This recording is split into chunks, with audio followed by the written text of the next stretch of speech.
نحمده ونستعينه ونستغفره ونعوذ بالله من شرور أنفسنا ومن سيئات أعمالنا من يهده الله فلا مضل له ومن يضلل فلا هادي له وأشهد أن لا إله إلا الله وحده لا شريك له أشهد أن محمدا عبده ورسوله اللهم صل على محمد وعلى آل محمد كما صليت على إبراهيم وعلى آل إبراهيم وبارك على محمد وعلى آل محمد كما باركت على إبراهيم وعلى آل إبراهيم إنك حميد مجيد. أعوذ بالله من الشيطان الرجيم. يا أيها الذين آمنوا اتقوا الله حق تقاته ولا تموتن إلا وأنتم مسلمون. يا أيها الناس اتقوا ربكم الذي خلقكم من نفس واحدة وخلق منها زوجها وبث منهما رجالا كثيرا ونساء واتقوا الله الذي تساءلون به والأرحام إن الله كان عليكم رقيبا. يا أيها الذين آمنوا اتقوا الله وقولوا قولا سديدا يصلح لكم أعمالكم ويغفر لكم ذنوبكم ومن يطع الله ورسوله فقد فاز فوزا عظيما. أما بعد فإن خير الحديث كتاب الله وأحسن الهدي هدي محمد صلى الله عليه وسلم وشر الأمور محدثاتها وكل محدثة بدعة وكل بدعة ضلالة وكل ضلالة في النار.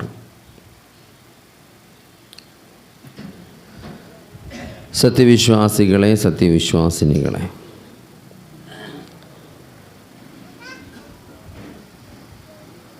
ഇന്ന് നമ്മൾ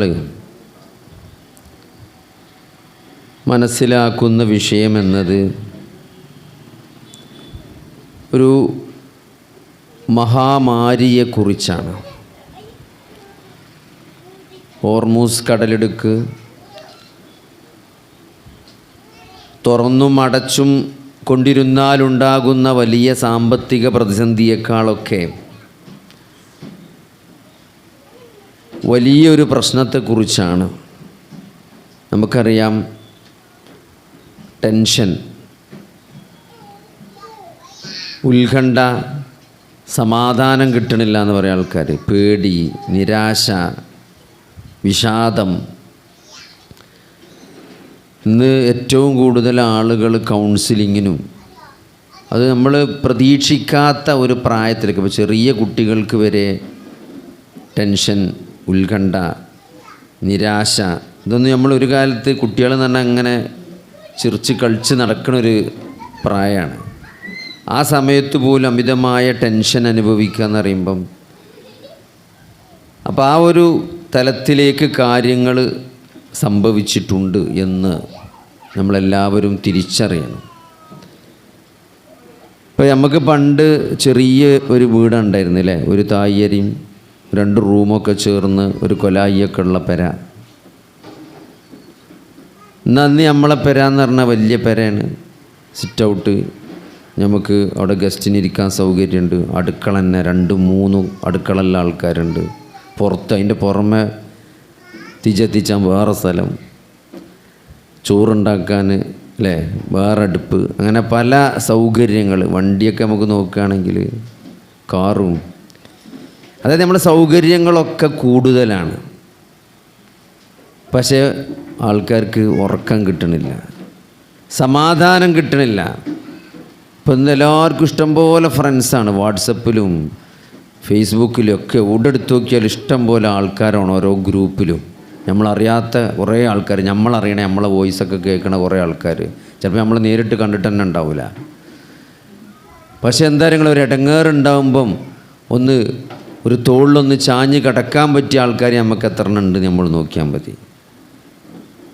സമയം അറിയാൻ വലിയ വലിയ വില കൂടിയ വാച്ച്, ഫോണ് എല്ലാം ഉണ്ട്. എവിടെ നോക്കിയാലും നേരാണ്. എല്ലാ റൂമിലും ക്ലോക്ക് ഉണ്ട്, കയ്യുമ്മ വാച്ചുണ്ട്, അതിൻ്റെ പുറമെ മൊബൈലിൽ സമയം നോക്കിയാൽ മനസ്സിലാവും. പക്ഷെ എന്നാൽ ഒന്നിനും സമയമില്ല. എല്ലാം നമ്മളെ കയ്യിലുണ്ട്. പക്ഷേ സഹോദരങ്ങളെ, മനസ്സ് മാത്രം നമ്മളെ കൺട്രോളല്ല. ബാക്കിയൊക്കെ നമ്മളെ കൈപ്പിടിയിൽ ഒതുങ്ങിയിട്ടുണ്ട്. പക്ഷെ നമ്മളെ മനസ്സിനെ പലപ്പോഴും നമുക്ക് നിയന്ത്രിക്കാൻ പറ്റാതെ വിഷമങ്ങളിലേക്കും സങ്കടങ്ങളിലേക്കും ദുഃഖങ്ങളിലേക്കും ഉത്കണ്ഠയിലേക്കൊക്കെ ജീവിതം വഴിമാറിക്കൊണ്ടിരിക്കുന്ന വലിയൊരു സാഹചര്യം നമ്മുടെ മുമ്പിലുണ്ട്. അതിൽ നിന്ന് ആരും രക്ഷപ്പെട്ടിട്ടില്ല.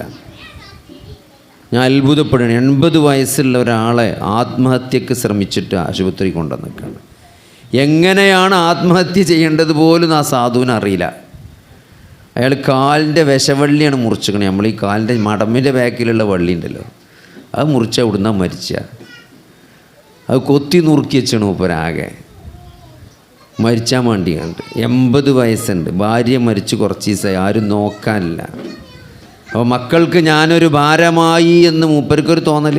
അങ്ങനെ മക്കൾ പറയണേ മക്കൾക്ക് യാതൊരു പ്രശ്നമില്ല എന്നാണ്. അത് കണ്ടപ്പം എന്താ എനിക്കെന്താ തോന്നിയ നിങ്ങൾ? എനിക്ക് തോന്നിയത് എപ്പോഴും ആണുങ്ങളാണ് ആദ്യം മരിച്ചാൽ നല്ലത്. പെണ്ണുങ്ങൾ മരിച്ചാൽ വല്ലാത്ത ഇടങ്ങാറാണ്. നമ്മളെ ബാപ്പ മരിച്ചതാണ് എപ്പോഴും നല്ലത്, ഉമ്മ മരിച്ചതിനേക്കാൾ നല്ലത്. കാരണം ഉമ്മാനെ നമുക്ക് നോക്കാൻ വയ്ക്കും. ഉമ്മ വേറെ കുട്ടികളെ കയറ്റിയാൽ നടന്നോളും. ഉമ്മക്ക് വലിയ ആവശ്യങ്ങളുണ്ടാവില്ല. പക്ഷെ ബാപ്പ മരിച്ചാൽ ആ ഉമ്മാനെ നമുക്ക് പിന്നെ ഉണ്ടാക്കി കൊടുക്കാൻ വയ്ക്കില്ല. പിന്നെ ആര് ചായ ഉണ്ടാക്കിയാലും എൻ്റെ ഖദീജ ഉണ്ടാക്കിയ ചായ എൻ്റെ മാതിരിയല്ല എന്നാണ് പറയാം. എന്നാൽ ഖദീജ ചായ ഉണ്ടാക്കിയ കാലത്ത് ഖദീജാനോട് പറഞ്ഞിട്ടുണ്ടാവില്ല എൻ്റെ ചായ ഉസാറാണ്. ഖദീജ മരിച്ചപ്പോൾ മരോള് കൊണ്ടുവന്ന ചായ നോക്കിയിട്ട് പറയുന്നത് എൻ്റെ ഖദീജാൻ്റെ ചായ ഒരു ചായയെന്ന് പറയും. അതോടെ മരോളെ മൂടാണ് പോകും. ഞാൻ പറഞ്ഞു വെച്ചാൽ ഈ അയാൾ ആത്മഹത്യക്ക് ശ്രമിച്ച് എന്തിനറിയാം നിങ്ങൾ? പെണ്ണുങ്ങൾ മരിച്ചു. അപ്പോൾ മൂപ്പര് ഭാരമാണ് കുടുംബത്തിന്, മക്കൾക്കൊക്കെ മൂപ്പരെ കൊണ്ട് എല്ലാവരും ഇടങ്ങാറാണ് മൂപ്പർക്കാണ് തോന്നുക. അപ്പോൾ ഞാൻ പറഞ്ഞത് ഇത് ഒരു 80 വയസ്സിലൊക്കെ ഒരാൾ മരിക്കാൻ ശ്രമിക്കുക എന്ന് പറയുമ്പോൾ നിങ്ങൾ ആലോചിച്ച് നോക്കി, അത്ര ഈമാൻ നഷ്ടപ്പെടുന്ന ഒരവസ്ഥയിൽ അയാൾ എത്തിക്കണമെന്നാണ്. കാരണം കുറച്ചും കൂടി കാത്തുനിന്നാൽ മതി അല്ലേ? അതിന് പറ്റണില്ല ആൾക്കാർ. ഞാൻ പറഞ്ഞത് അത്രയും പ്രതിസന്ധികൾ ആളുകൾ അനുഭവിക്കുന്നുണ്ട് എന്നുള്ളതാണ്. നമ്മളിപ്പോൾ പറയും എന്താ വാപ്പാക്ക് എന്താ കുറവ് അല്ലേ? വാപ്പാക്ക് എന്താ കുറവ്? വാപ്പാക്ക് അവിടെ സൗകര്യമുണ്ട്, AC വെച്ച് കൊടുത്തേക്കണ്, എല്ലാ സൗകര്യമുണ്ട് വാപ്പാക്ക്. അവിടെ എന്താണ് ചെറിയ മകൻ്റെ അടുത്താണ് നിൽക്കുന്നത്, ഓനവിടെ ഉണ്ട്, ഓന് പീടിയാണ്, ഓൻ രാവിലെ വരും വൈകുന്നേരം വരും ഒക്കെ ചോദിക്കുന്നുണ്ട്. വാപ്പാക്ക് ഇപ്പോൾ എന്തിൻ്റെ കുറവാണുള്ളത്? സഹോദരങ്ങൾ, ഒരു കുറവുമില്ല. ഭൗതികമായി നമ്മൾ എന്ത് നോക്കിയാലും ഒരു കുറവും നമുക്കവിടെ കാണാൻ പറ്റില്ല. പക്ഷേ എന്തോ ഒരു കുറവ് അവിടെ ഉണ്ട്, എന്തോ ഒരു സമാധാനക്കേടുണ്ട് അവിടെ. അതാണ് ഇന്ന് ലോകം നേരിടുന്ന ഏറ്റവും വലിയ പ്രശ്നം. അതുകൊണ്ട് എല്ലാവർക്കും പ്രശ്നമാണ്. നിങ്ങൾ കുട്ടികളെടുത്താലുണ്ട് അല്ലേ? കുട്ടികൾക്ക് പരീക്ഷയ്ക്ക് ടെൻഷനാണ്. പണ്ടത്തെ മാതിരിയല്ല ഇപ്പോൾ. പരീക്ഷയ്ക്കൊക്കെ ഭയങ്കര ബേജാറാണ്. പണ്ടൊക്കെ എത്രങ്ങാനും കുട്ടികളാണ് ഓരോ പെരിയിൽ അപ്പുറം ഇപ്പുറം അയലോകത്തൊക്കെ ഉണ്ടായിരുന്നു. ആർക്കും ഒരു ഇടങ്ങേറില്ലേന്ന്. അപ്പുറം ഇപ്പുറമൊക്കെ എല്ലാവരും നോക്കും അല്ലേ? ഞാനൊക്കെ എൻ്റെ സ്കൂള് റോഡിൻ്റെ അങ്ങേ പൊളിയിലേന്ന്. അപ്പോൾ മഞ്ചേരി അങ്ങാടി കൂടെ, ആ അങ്ങാടിയിലെ വലിയ റോഡ് കൂടെ അപ്പുറത്ത് എൻ്റെ സ്കൂള്. അപ്പോൾ അതിനെ ബലങ്ങുറപ്പിച്ചായിരുന്നു. നമ്മൾ സ്കൂളിൻ്റെ അപ്പുറത്തൊക്കെ ആകുമ്പോൾ നമ്മൾ ബലങ്ങുറപ്പിച്ച് തരും. അപ്പോൾ എൻ്റെ ഏറ്റവും വലിയൊരു ആഗ്രഹം ചെറുപ്പത്തിൽ എന്താ വെച്ചാൽ ഒറ്റക്കൊന്ന് ബലങ്ങുറിച്ചണം എന്നാണ്. ഇതിപ്പോൾ എന്നും ഇങ്ങനെ ബലങ്ങുറപ്പിച്ചാണല്ലോ. അപ്പോൾ ഞാൻ ഒരു ദിവസം എന്ത് ചെയ്തു വെച്ചാൽ സ്കൂളിട്ടിട്ട് മൂത്രപ്പരയിലൊക്കെ പോയി എല്ലാവരും ബലങ്ങുറിച്ചണ നേരം കഴിഞ്ഞിട്ട് ഞാൻ അങ്ങനെ നേരെ വന്ന് ഒറ്റയ്ക്ക് ബലങ്ങുറിച്ച് ആലോചിച്ചിട്ട് അങ്ങനെ ഞാൻ ഒറ്റക്ക് അങ്ങോട്ട് ആ വലിയ പാണ്ടിക്കാട് റോഡ് ഒറ്റക്കാണ് ബലങ്ങുറിച്ച്. അപ്പുറത്തേക്ക് ഇവിടെ എത്തിയില്ല എന്നുള്ളൂ. അപ്പോൾ അവിടെ ഒരു പ്രസ് എടുത്തുന്ന ഒരാളുടെ അയാൾ മരിച്ചുപോയി, അള്ളാഹു അദ്ദേഹത്തിന് പുറത്തെടുക്കട്ടെ. എൻ്റെ തലക്കൊരു മേട്ടാണ് പേടിയുണ്ട്. പൊന്നീച്ച പാറി ഇപ്പോഴും ചോർമ്മയുണ്ട് ആ പാറി. അതായത് അങ്ങോട്ടും ഇങ്ങോട്ടും നോക്കാതെ ബലങ്ങുറിച്ചീന്. അതായത് ഇവർക്ക് സംസാരിക്കാൻ അറിയില്ല അയാൾക്ക്. അപ്പോൾ ഞാൻ എൻ്റെ പെരയിൽ പോയിട്ട് എൻ്റെ വാപ്പാനോട് പറഞ്ഞു. അപ്പോൾ വാപ്പാൻ്റെയൊക്കൊന്നും കിട്ടിയൊന്ന്. ഇനി നമ്മൾ പെരയിൽ പോയി പറഞ്ഞാൽ വാപ്പ ചിലപ്പോൾ അവനെ പോയി തല്ലും. അപ്പോൾ അത് കുട്ടികളെ നോക്കുക എന്ന് പറഞ്ഞാൽ ഒരു ഇടങ്ങേറില്ല. ഇന്നിപ്പോൾ ഒരു കുട്ടീനെ നോക്കാൻ വേണ്ടിയിട്ട് എല്ലാവരും വല്യാപ്പിയും വല്യമ്മയും എല്ലാവരും കൂടി ലീവ് എടുത്ത് ഒരു കുട്ടീനെ നോക്കാൻ. അത്രയും ആളുകൾക്ക് പ്രശ്നങ്ങളാണ്, ടെൻഷനാണ്, സമാധാനമില്ലായ്മയാണ്, പ്രശ്നങ്ങളാണ്.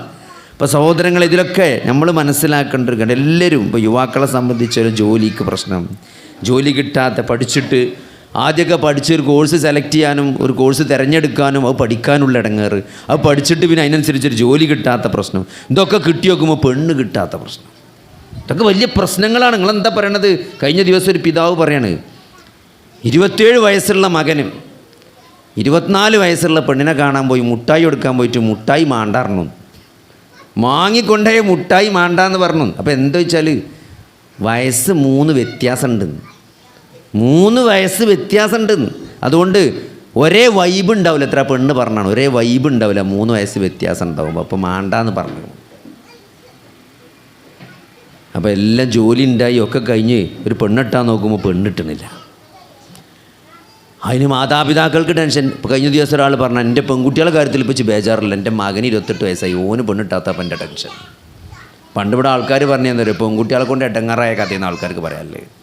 ഇപ്പോൾ ആൾക്കാർ ആൺകുട്ടികളെ കൊണ്ടാണ് ഇടങ്ങാറാണ്, ഒക്കെ തല തിരിഞ്ഞു. അപ്പോൾ എല്ലാവർക്കും സഹോദരങ്ങളെ ഞാൻ പറഞ്ഞെന്താ വെച്ചാൽ, വയസ്സായ ആൾക്കാർക്ക് ഓൾക്ക് പ്രതിസന്ധി ഉണ്ട്, മക്കളൊന്നും ഒപ്പല്ല, വലിയ ഓരോ വീട്ടിൽ ചെന്നാൽ ഇപ്പോൾ എന്താ അവസ്ഥകൾ ആലോചിച്ച്. പണ്ടത്തെ പൗരന്മാർ കോട്ടയന്മാരി ആകാൻ തുടങ്ങിയാണ് നമ്മളെ നാടൊക്കെ. പെരിയിലാരുമില്ല, മൂത്ത മോൻ ഖത്തറിൽ, മറ്റോ അബുദാബിയിൽ. ഇപ്പോൾ പെരുന്നാക്കൊക്കെ നമ്മളിങ്ങനെ ഒരു പെരീക്ക് ചെല്ലുമ്പം ആരുമില്ല, അവിടെ അങ്ങനെ വയസ്സായ വല്യമ്മയും വല്യാപ്പി ഇങ്ങനെ കോറിപ്പിടിച്ച് കുത്തിരിക്കുക. മക്കളിന്ന് ചെറിയോൻ ഖത്തറിലാണോ, എല്ലാവരും കൂടി ഓൻ്റെ അടുത്തേക്ക് പെരുന്നാൾ ആഘോഷിക്കാൻ വന്നതാണ്. ഒരു പെരുന്നാൾ ദുബായിലായിരുന്നു, അല്ലെങ്കിൽ അവിടെ മൂത്തോൻ്റെ അവിടെയും ഖത്തറിന്നും ബഹ്റൈനിന്നൊക്കെ ഓല അങ്ങോട്ട് വന്ന് അവിടെ നിന്ന് പെരുന്നാൾ. ഞങ്ങളിവിടെ ഇങ്ങനെ കുത്തിരിക്കുക, ആപ്പി മീൻ ഇവിടെ പെരി ഒറ്റക്ക് കുത്തിരിക്കുകയാണ്. എല്ലാ സൗകര്യമുണ്ട്, ഉമ്മരത്ത് കാറുണ്ട്, എല്ലാ സൗകര്യമുണ്ട്. പക്ഷേ എന്താ നമ്മൾ പെരുന്നാൾക്ക് ആരപ്പം നിൽക്കണം എന്നാണോ ആഗ്രഹിക്കുന്നത്, ഓലില്ല. പേരക്കുട്ടികൾ കളിപ്പിച്ചാലില്ല. അങ്ങനെ ഒരു പ്രതിസന്ധി, ഇതൊക്കെ പ്രതിസന്ധി തന്നെയാണ്. അപ്പം അങ്ങനെ ആളുകൾ വലിയ നിരാശയിലൊക്കെ കൂടി വരികയാണ്. അപ്പോൾ അതുകൊണ്ട് സഹോദരങ്ങളെ, ഇന്ന് ഇവിടുന്ന് പോകുമ്പം, തിരിച്ചു പോകുമ്പം നിങ്ങൾ കുറേ പ്രശ്നങ്ങളായിട്ടേക്കാരം വന്നുകണാകുക. ഈ പ്രശ്നങ്ങളൊക്കെ നിങ്ങളപ്പം തന്നെ ഉണ്ടാവും. ഒരു പ്രശ്നം നിങ്ങൾക്ക് ഇവിടെ ഇറക്കിയേക്കാൻ പറ്റില്ല. ഈ പ്രശ്നങ്ങളൊക്കെ നിങ്ങളെ കൂടെ തിരിച്ചു പോകുമ്പോഴും ഉണ്ടാവും. പക്ഷെ എന്താ നിങ്ങൾ, ഒരു വ്യത്യാസം നമുക്ക് വരാനുണ്ട്, ഒരു വ്യത്യാസം നമുക്ക് വരാനുണ്ട്. നമ്മളെ കൂടെ പടച്ചോണ്ട് എന്നുള്ളൊരു ബോധം വരാനുണ്ട്. ഒരു പ്രശ്നമല്ലാതെ നിൽക്കലല്ല ജീവിതം എന്ന് പറഞ്ഞാൽ. ജീവിതം എന്ന് പറഞ്ഞാൽ തന്നെ പ്രശ്നമാണ്. അതിനാണ് അള്ളാഹു നമ്മളെ ഈ ദുന്യാവുക്ക് അയച്ചിരിക്കുന്നത്. അതുകൊണ്ട് അത് മാറ്റി നിർത്തിയിട്ട് ഒരു ജീവിതം സാധ്യമല്ല. അത് നമുക്ക് തോന്നുകയാണ്. നമുക്ക് ഓനെ കാണുമ്പോൾ ഓനൊന്നുമില്ല, ആ പ്രശ്നങ്ങളൊന്നുമില്ല എന്ന് നമുക്ക് തോന്നുകയാണ്. നമ്മൾ ഈ ഫേസ്ബുക്കാണ് തുറക്കുമ്പോൾ അങ്ങനെയാണ്. ഒരുത്തൻ പുതിയ കാറ് വാങ്ങിയിട്ടുണ്ടാവും, ഒരു സെക്കൻഡ് ഹാൻഡ് വാങ്ങിയുണ്ടാവും, പുതിയ വാങ്ങിയുണ്ടാവും, പുതിയ കുടിയിരുന്നുണ്ടാവും, 25 കൊല്ലം വിവാഹ വാർഷികം ആഘോഷിക്കണമുണ്ടാവും. അപ്പോൾ ഇവിടെ ഡൈവോഴ്സായി നിൽക്കണോൻ അയക്ക് നോക്കുമ്പോൾ ഇടങ്ങേറുണ്ടാവും അല്ലേ. കുട്ടികൾ വലിയ പരീക്ഷയ്ക്ക് ഉന്നത വിജയം നേടി പറഞ്ഞ ഫോട്ടോ ഇട്ടുണ്ടാവും ഫേസ്ബുക്കിൽ. എൻ്റെ കുട്ടി ഇവിടെ തോറ്റിക്കാരം, അപ്പോൾ ഓന് ടെൻഷൻ തന്നെയാണ് കാണുമ്പം. അങ്ങനെ ഇത് തുറന്നാലൊക്കെ ഒരു സന്തോഷം കിട്ടില്ല ആൾക്കാർക്ക്. കുറച്ച് കോമഡി കണ്ട് ചിരിച്ചു എന്നല്ലാതെ ഉള്ളിൽ ബേജാറും ടെൻഷനും തന്നെയാണ്. അപ്പോൾ അതുകൊണ്ട് നമ്മൾ മനസ്സിലാക്കേണ്ട എന്തരങ്ങൾ, നമുക്ക് സമാധാനം കിട്ടണമെങ്കിൽ ഏതൊരു സാധനവും അത് ഉണ്ടാക്കിയത് ആരാണോ ഓനാണത് പറയേണ്ടത്. നമ്മളിപ്പോൾ ഒരു ടയോട്ടൻ്റെ കാറ് വാങ്ങിയാൽ അതിന് ടയോട്ട ഒരു മാനുവൽ ഇറക്കിയിട്ടുണ്ടാവും, അതിൻ്റെ സാധനങ്ങൾ എന്തൊക്കെയാണ്, അതിനെങ്ങനെയൊക്കെയാണ് ചെയ്യേണ്ടതെന്നൊക്കെ. അതേപോലെ നമ്മളെ ഈ കഴിവുകളും നമ്മളെ ഈ കോശങ്ങളും നമ്മളെ ഈ അതിബൃഹത്തായ ഈ ശരീരവും മനസ്സുമെല്ലാം സംവിധാനിച്ച പടച്ച അല്ലാഹു സുബ്ഹാനഹു വ തആല എങ്ങനെയാണ് നമുക്ക് സമാധാനം കിട്ടുക എന്ന് കൃത്യമായിട്ട് നമ്മളെ പഠിപ്പിച്ചിട്ടുണ്ട്. നമ്മൾ വിചാരിച്ചെന്താ പറയുക, കുറേ സന്തോഷം ഉണ്ടായാൽ സമാധാനം ഉണ്ടാവും, ഒരിക്കലും ഉണ്ടാവില്ല. കുറേ വിജയങ്ങളും സന്തോഷങ്ങളും ജീവിതത്തിൽ സമാധാനം കൊണ്ടുവരും എന്ന് നിങ്ങൾ വിചാരിക്കുന്നുണ്ടെങ്കിൽ ഇത്രയും കാലം ജീവിച്ചിട്ട് നിങ്ങൾക്ക് മനസ്സിലായിട്ടില്ലേ? സന്തോഷം കുറച്ചേരം ഉണ്ടാവുള്ളൂ. ഒരു വിജയം എന്ന് പറഞ്ഞാൽ അതിൻ്റെ ഒരു പൊലിപ്പ് കുറച്ചേരം ഉണ്ടാവുള്ളൂ. പക്ഷെ സമാധാനം എന്ന് പറഞ്ഞ സാധനം അതിൻ്റെ അപ്പുറത്തുള്ള സാധനമാണ്. അതൊരു വിജയം കൊണ്ടോ അല്ലെങ്കിൽ കുറച്ച് സന്തോഷങ്ങൾ കൊണ്ടോ കൊണ്ടുവരാൻ പറ്റിയൊരു സാധനമല്ല സമാധാനം, മനസ്സിൻ്റെ സമാധാനം എന്നത്. അത് പടച്ചോൻ കൃത്യമായിട്ട് നമ്മളെ പഠിപ്പിച്ചിട്ടുണ്ട്. അലാ ബിദിക്രില്ലാഹി തത്മഇന്നുൽ ഖുലൂബ്. ഹൃദയങ്ങൾക്ക് സമാധാനം കിട്ടണമെങ്കിൽ എന്ത് വേണം? അള്ളാഹുവിൻ്റെ ഓർമ്മകൾ ഉണ്ടായിരിക്കണം. അള്ളാഹുവിനെ പറ്റിയുള്ള സ്മരണയിലൂടെ, ഓർമ്മയിലൂടെ, ദിക്റിലൂടെയാണ് ഹൃദയങ്ങൾക്ക് സമാധാനം ലഭിക്കുന്നത്. അതെന്തൊരു സുബ്ഹാനല്ലാഹ് ചെല്ലൽ മാത്രമല്ല, അൽഹംദുലില്ലാഹ് ചെല്ലൽ മാത്രമല്ല, അല്ലാഹു അക്ബർ എന്ന ദിക്ർ ഉച്ചരിക്കലല്ല, ഖുർആൻ ഓതൽ മാത്രമല്ല, നമസ്കരിക്കൽ മാത്രമല്ല, അള്ളാഹു എന്നൊരു ബോധമുണ്ട് നമുക്കുണ്ടാകേണ്ടത്. എൻ്റെ ജീവിതം എനിക്ക് സംവിധാനിച്ചു തന്ന, എനിക്ക് ഫ്രീ ആയി തന്ന ഈ അവയവങ്ങളും ഈ അനുഗ്രഹങ്ങളുമെല്ലാം എനിക്ക് സൗജന്യമായി തന്ന, എന്നെ എന്നെ സൃഷ്ടിച്ച, എന്നെ പരിപാലിച്ചു കൊണ്ടിരിക്കുന്ന, എന്നെ നിയന്ത്രിക്കുന്ന, എന്നെ ജീവിപ്പിക്കുന്ന, എന്നെ മരിപ്പിക്കുന്ന, മരണാനന്തരം എന്നെ ഉയർത്തെഴുന്നേൽപ്പിക്കുന്ന, എന്നെ വിചാരണ ചെയ്യുന്ന, എന്നെ സ്വർഗത്തിലേക്കും നരകത്തിലേക്കും മാറ്റുന്ന ഒരു അല്ലാഹു സുബ്ഹാനഹു വ തആല, ആ റബ്ബിനെ കുറിച്ചുള്ള ഓർമ്മ. എനിക്ക് എൻ്റെ പ്രശ്നങ്ങൾ തന്നതാരാണ്? അല്ലാഹു ആണ്. എൻ്റെ പ്രശ്നങ്ങളിൽ എനിക്ക് ഏറ്റവും നല്ല പരിഹാരം അറിയുന്നവനാരാണ്? അല്ലാഹു ആണ്. ആ പരിഹാരം നൽകാൻ കഴിവുള്ളവനാരാണ്? അല്ലാഹു ആണ്. ആ പ്രശ്നങ്ങൾ മാറ്റിത്തരാൻ കഴിവുള്ള ഏകനായ അല്ലാഹു ആണ്. ആ അല്ലാഹുവിനെ പറ്റിയുള്ള ബോധമാണ് അല്ലേ. നമുക്ക് പ്രശ്നങ്ങൾ വേറെ ആരോ തന്നതാണെങ്കിൽ നമ്മൾ ടെൻഷൻ അടിക്കുന്ന അർത്ഥമുണ്ട്. നമുക്ക് പ്രശ്നങ്ങൾ തന്നത് അല്ലാഹു ആണ്. പ്രശ്നങ്ങൾ മാറ്റാൻ കഴിവുള്ളതും അല്ലാഹുവിനാണ്. ആ പ്രശ്നങ്ങളുടെ പരിഹാരം നമ്മളെക്കാൾ നന്നായി അറിയുന്നതും അല്ലാഹുവിനാണ്.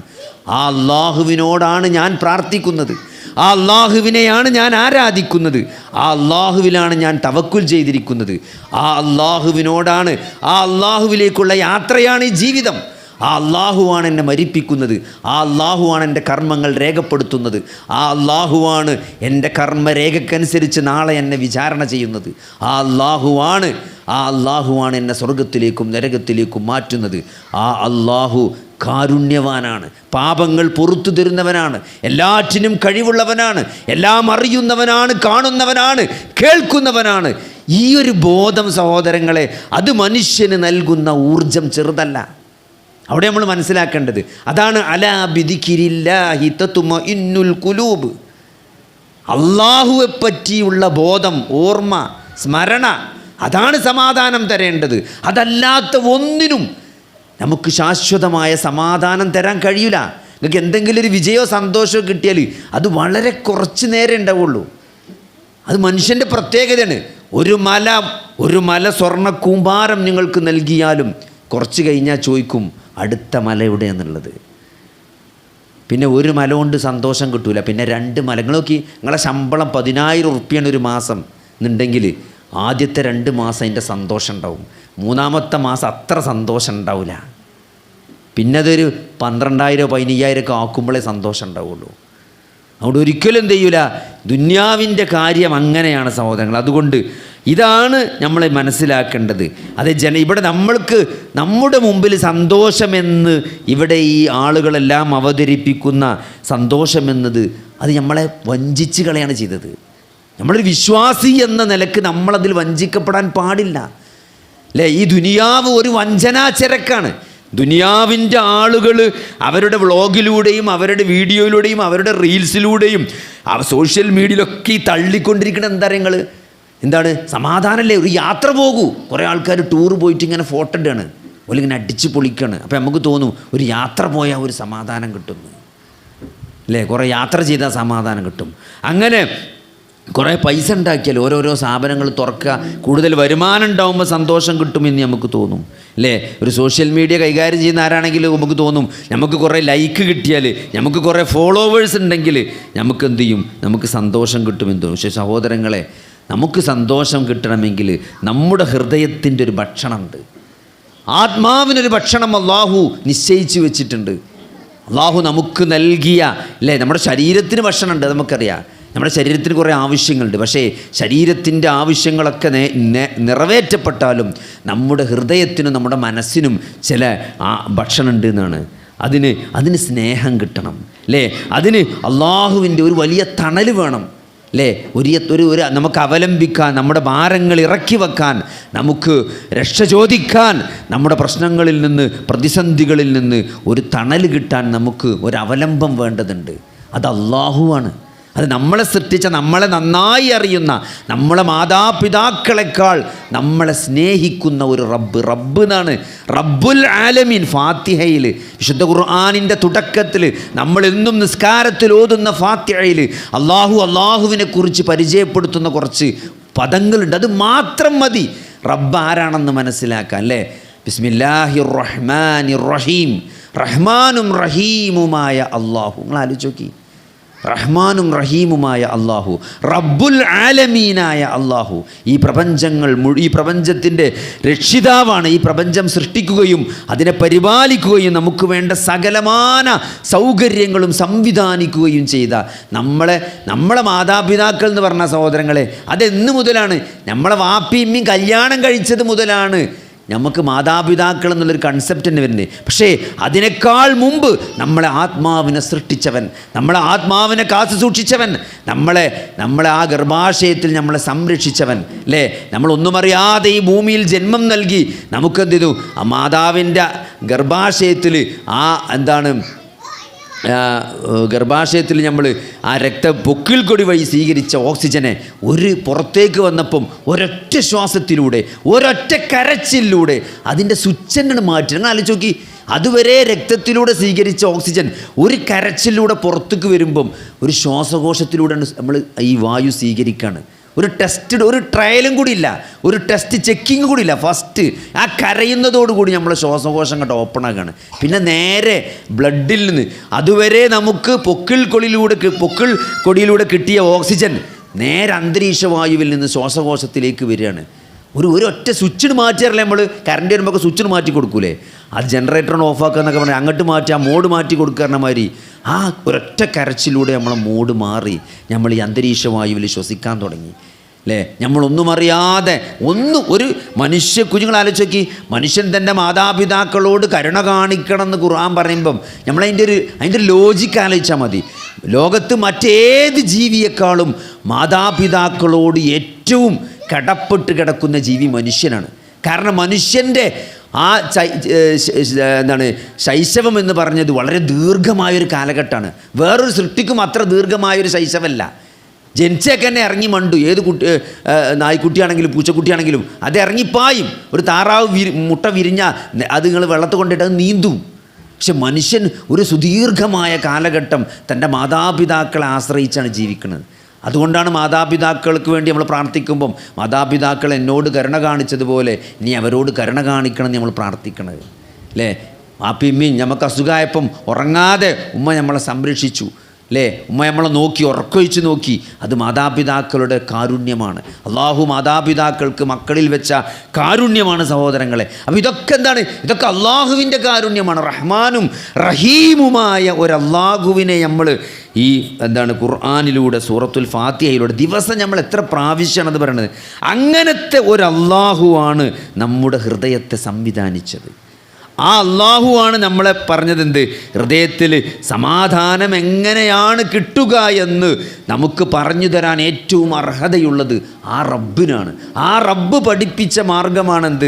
എങ്ങനെയാണ് ഹൃദയത്തിന് സമാധാനം കിട്ടുക എന്നുള്ളത്. അതുകൊണ്ട് സഹോദരങ്ങളെ, ആ അള്ളാഹു കാണിച്ചു തന്ന ആ മാർഗം അത് സ്വീകരിക്കുകയല്ലാതെ ഇതിന് യാതൊരു മാർഗമില്ല. ഇതിന് വേറെ യാതൊരു മാർഗം നമുക്ക് സമാധാനം കിട്ടാനില്ല. നമ്മൾ വേറെ എന്തിനും നമ്മൾ സമാധാനം കണ്ടെത്തിയാലും, ഇപ്പോൾ മദ്യത്തിൽ സമാധാനം കണ്ടെത്തുന്നവർ, മയക്കുമരുന്നിൽ സമാധാനം കണ്ടെത്തുന്നവർ, ഈ കോമഡിയിൽ, ഈ എൻ്റർടൈൻമെൻറ്റിൽ, ഇതിലൊക്കെ സമാധാനം കണ്ടെത്തുന്ന ആളുകൾ തൽക്കാലം നമുക്കൊന്ന് ചില്ലൗട്ടാക്കാമെന്ന് പറഞ്ഞിട്ട്, കുറച്ചൊരു സമാധാനം കിട്ടാമെന്ന് പറഞ്ഞിട്ട് ഒരു ബ്രേക്കിന് പോകുന്ന ആൾക്കാരുണ്ട്. പക്ഷേ എന്താ സംഭവിക്കുക സഹോദരങ്ങളെ? നിങ്ങളൊരു സിനിമയ്ക്ക് പോയി, അല്ലേ? നിങ്ങൾ എവിടെയെങ്കിലും ഒരു പാർക്കിൽ കുറച്ച് നേരം പോയിരുന്നു. ആ ഇരിക്കുന്ന നേരത്ത് ചിലപ്പോൾ ഒരു സമാധാനം കിട്ടും. തിരിച്ച് വീണ്ടും നിങ്ങൾ റൂമിലേക്ക് എത്തുമ്പം, ജോലി സ്ഥലത്തേക്ക് എത്തുമ്പം ഒരു 3 ദിവസം ടൂർ പോയി. ആ ടൂർ കഴിഞ്ഞ് പിന്നെയും വരാനുള്ള ഈ ജോലി സ്ഥലത്തേക്ക് തന്നെയാണ്, ഈ പെരീക്ക് തന്നെയാണ് വരാനുള്ളത്. അതിലേറെ ഇരട്ടി സങ്കടമായിട്ട് തിരിച്ചു വരുന്ന അവസ്ഥ ഉണ്ടാകുക. അപ്പോൾ അതുകൊണ്ട് സഹോദരങ്ങളെ, ഒളിച്ചോട്ടം എന്നതല്ല, ജീവിതത്തിലെ പ്രശ്നങ്ങളിൽ നിന്ന് ഒളിച്ചോടുക എന്നതല്ല നമ്മളെ സംബന്ധിച്ചിടത്തോളം. അതെന്താണ്? അള്ളാഹുവിനെ നമ്മൾ കൂടെ കൂട്ടുക എന്നുള്ളതാണ്. അതാണ് മഅയ്യത്ത് എന്ന് പറഞ്ഞാൽ അള്ളാഹു നമ്മുടെ കൂടെയുണ്ട് എന്നുള്ള ഒരു ബോധം. അള്ളാഹു എൻ്റെ കൂടെയുണ്ട്, എൻ്റെ കൂടെ എൻ്റെ റബ്ബുണ്ട്, എല്ലാം അറിയുന്ന, എന്നെ സ്നേഹിക്കുന്ന, എന്നോട് കാരുണ്യം കാണിക്കുന്ന, എന്നെ സൃഷ്ടിച്ച, എന്നെ നിയന്ത്രിക്കുന്ന, എന്നെ പരിപാലിക്കുന്ന, എന്നെ മരിപ്പിക്കുന്ന, എൻ്റെ പ്രശ്നങ്ങളെ ഏറ്റവും നന്നായി അറിയുന്ന, എൻ്റെ കഷ്ടപ്പാട് ഏറ്റവും നന്നായി നോക്കിക്കാണുന്ന, ആ കഷ്ടപ്പാടിൻ്റെ പരിഹാരങ്ങൾ ഏറ്റവും നന്നായി അറിയുന്ന, ആ പരിഹാരങ്ങൾ തരാൻ കഴിവുള്ള ഏകനായ അള്ളാഹുവിനെയാണ് ഞാൻ ഏറ്റവും സ്നേഹിക്കുന്നത്, ഞാൻ ഏറ്റവും സ്നേഹിക്കുന്നതും, ഞാൻ ഏറ്റവും ആ റബ്ബിനെയാണ് ഞാൻ ആ റബ്ബിനെ മാത്രമാണ് ഞാൻ ആരാധിക്കുന്നത് എന്നും നമ്മളെ മനസ്സിൽ നമുക്കൊരു യഖീനുണ്ടെങ്കിൽ സഹോദരങ്ങളെ, നമ്മുടെ ജീവിതത്തിൽ വലിയ മാറ്റം ഉണ്ടാക്കാൻ പറ്റും. അത് നമുക്കില്ലാത്തതാണ് നമ്മളെ പ്രശ്നം. ഒന്ന് നമ്മൾ അള്ളാഹുവിനെ എന്തെങ്കിലും നമ്മൾ അള്ളാഹുവിനെ മനസ്സിലാക്കേണ്ട പോലെ വമാ ഖദറുല്ലാഹ ഹഖ്ഖ ഖദ്രിഹി എന്ന് വിശുദ്ധ ഖുർആൻ പറഞ്ഞ, അവർ അള്ളാഹുവിനെ കണക്കാക്കേണ്ട പോലെ കണക്കാക്കിയിട്ടില്ല എന്നാണ്. നമ്മൾ റബ്ബിനെന്താ പറയുക, നമ്മളെന്തോ നരകത്തിടാൻ വേണ്ടി നമ്മളെ പടച്ചോൻ നമ്മൾ തെറ്റ് ചെയ്താൽ നേരെ നരകത്ത് കൊണ്ടിടാൻ വേണ്ടി ഒരു പടച്ചോനാണ്, അങ്ങനെ ഉണ്ടാക്കിയൊരു പടച്ചോനാണ് എന്ന പല ഒരു തെറ്റിദ്ധാരണ. അള്ളാഹുവിൻ്റെ കാരുണ്യമാണ് അള്ളാഹുവിൻ്റെ കോപത്തെക്കാൾ അതിജയിച്ച് നിൽക്കുന്നത്. അള്ളാഹു നോക്കി, ഈ നരകം പോലും അല്ലേ, ഈ നരകത്തെപ്പറ്റി നൽകുന്ന മുന്നറിയിപ്പ് പോലും അള്ളാഹുവിൻ്റെ കാരുണ്യമാണ്, അള്ളാഹുവിൻ്റെ കാരുണ്യമാണ്. അതെന്താ നമുക്ക് മനസ്സിലാക്കാൻ പറ്റാത്തത്? അത് മനസ്സിലാക്കാൻ എന്താ സഹോദരങ്ങളെ, നമ്മളെ ഒരു വഴിയിൽ ഒരു അപകടമുണ്ട് എന്ന് ഒരാൾ നമുക്ക് പറഞ്ഞു തരുമ്പം അല്ലേ, നിങ്ങളിപ്പോൾ തിരിച്ചു പോകുമ്പം ഇന്ന റൂട്ട് കൂടെ പോകണ്ട, അവിടെ ഒരു ഇലക്ട്രിക് ലൈന് മുറിഞ്ഞ് കിടക്കുന്നുണ്ട്, നിങ്ങൾ മഴപ്പത്ത് മഴ പെയ്ത് കാറ്റിൽ എന്ത് ചെയ്യുന്നുണ്ട്, ഒരു ആ കേബിള് പൊട്ടിക്കിടക്കുന്നുണ്ട്, കറണ്ടിൻ്റെ ലൈനിൽ അവിടെ ചാടിക്കിടക്കുന്നുണ്ട്, അത് നിങ്ങൾ സാധാരണ വീട്ടിലേക്ക് പോണ റൂട്ടിൽ പോകണ്ടട്ടോ, അപ്പുറത്ത് കൂടെ പോയിക്കോളി എന്ന് ഒരാൾ രാത്രി നമ്മളെ വിളിച്ച് പറയുമ്പം നമ്മൾ അയാളോട് ചോദിക്കുമോ, ഇജെന്താ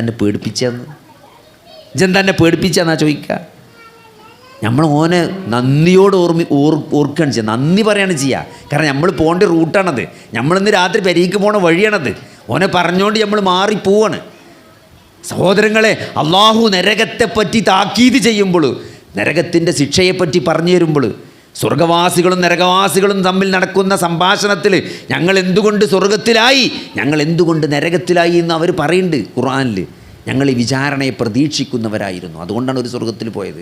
ആ വിചാരണ ഞങ്ങൾ പ്രതീക്ഷിച്ചിരുന്നു. അപ്പോൾ ഇതൊക്കെ പറഞ്ഞു തരുന്നത് എന്തിനാണ്? ഇതൊക്കെ അള്ളാഹുവിൻ്റെ കാരുണ്യമാണ്.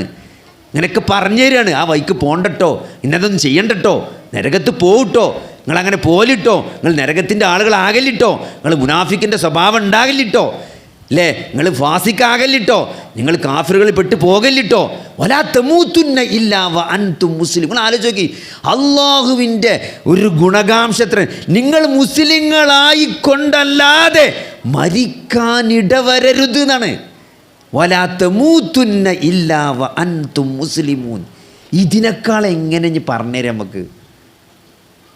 എന്തൊക്കെ നിങ്ങളുടെ ജീവിതത്തിൽ സംഭവിച്ചാലും, എന്തൊക്കെ തെറ്റ് പറ്റിയാലും മുസ്ലിങ്ങളായിക്കൊണ്ടല്ലാതെ മരിക്കാനിട വരരുത് കേട്ടോ എന്ന് പടച്ചോൻ പറയണം. ആ ആയത്ത് അള്ളാൻ്റെ റസൂല് എല്ലാ കുത്തുബകളിലും പ്രസംഗങ്ങളിലും, നിക്കാഹിൻ്റെ കുത്തുബ, ജുമാ കുത്തുബ, വെള്ളിയാഴ്ചത്തെ കുത്തുബ, പെരുന്നാൾ കുത്തുബ, ഏത് സുപ്രധാന മീറ്റിങ്ങിലും അള്ളാൻ്റെ റസൂല് തുടക്കത്തിൽ ഓതിയ ആയത്താണത്.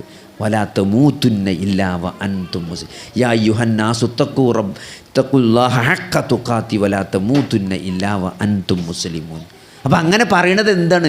അത് അള്ളാൻ്റെ കാരുണ്യമാണ്. നിങ്ങളാഴ്ചക്ക് നിരന്തരം നമ്മൾ ഒരാളങ്ങനെ ഓർമ്മപ്പെടുത്തുമ്പം അതെന്ത് നമ്മളോടുള്ള ഗുണകാംശല്ലേ.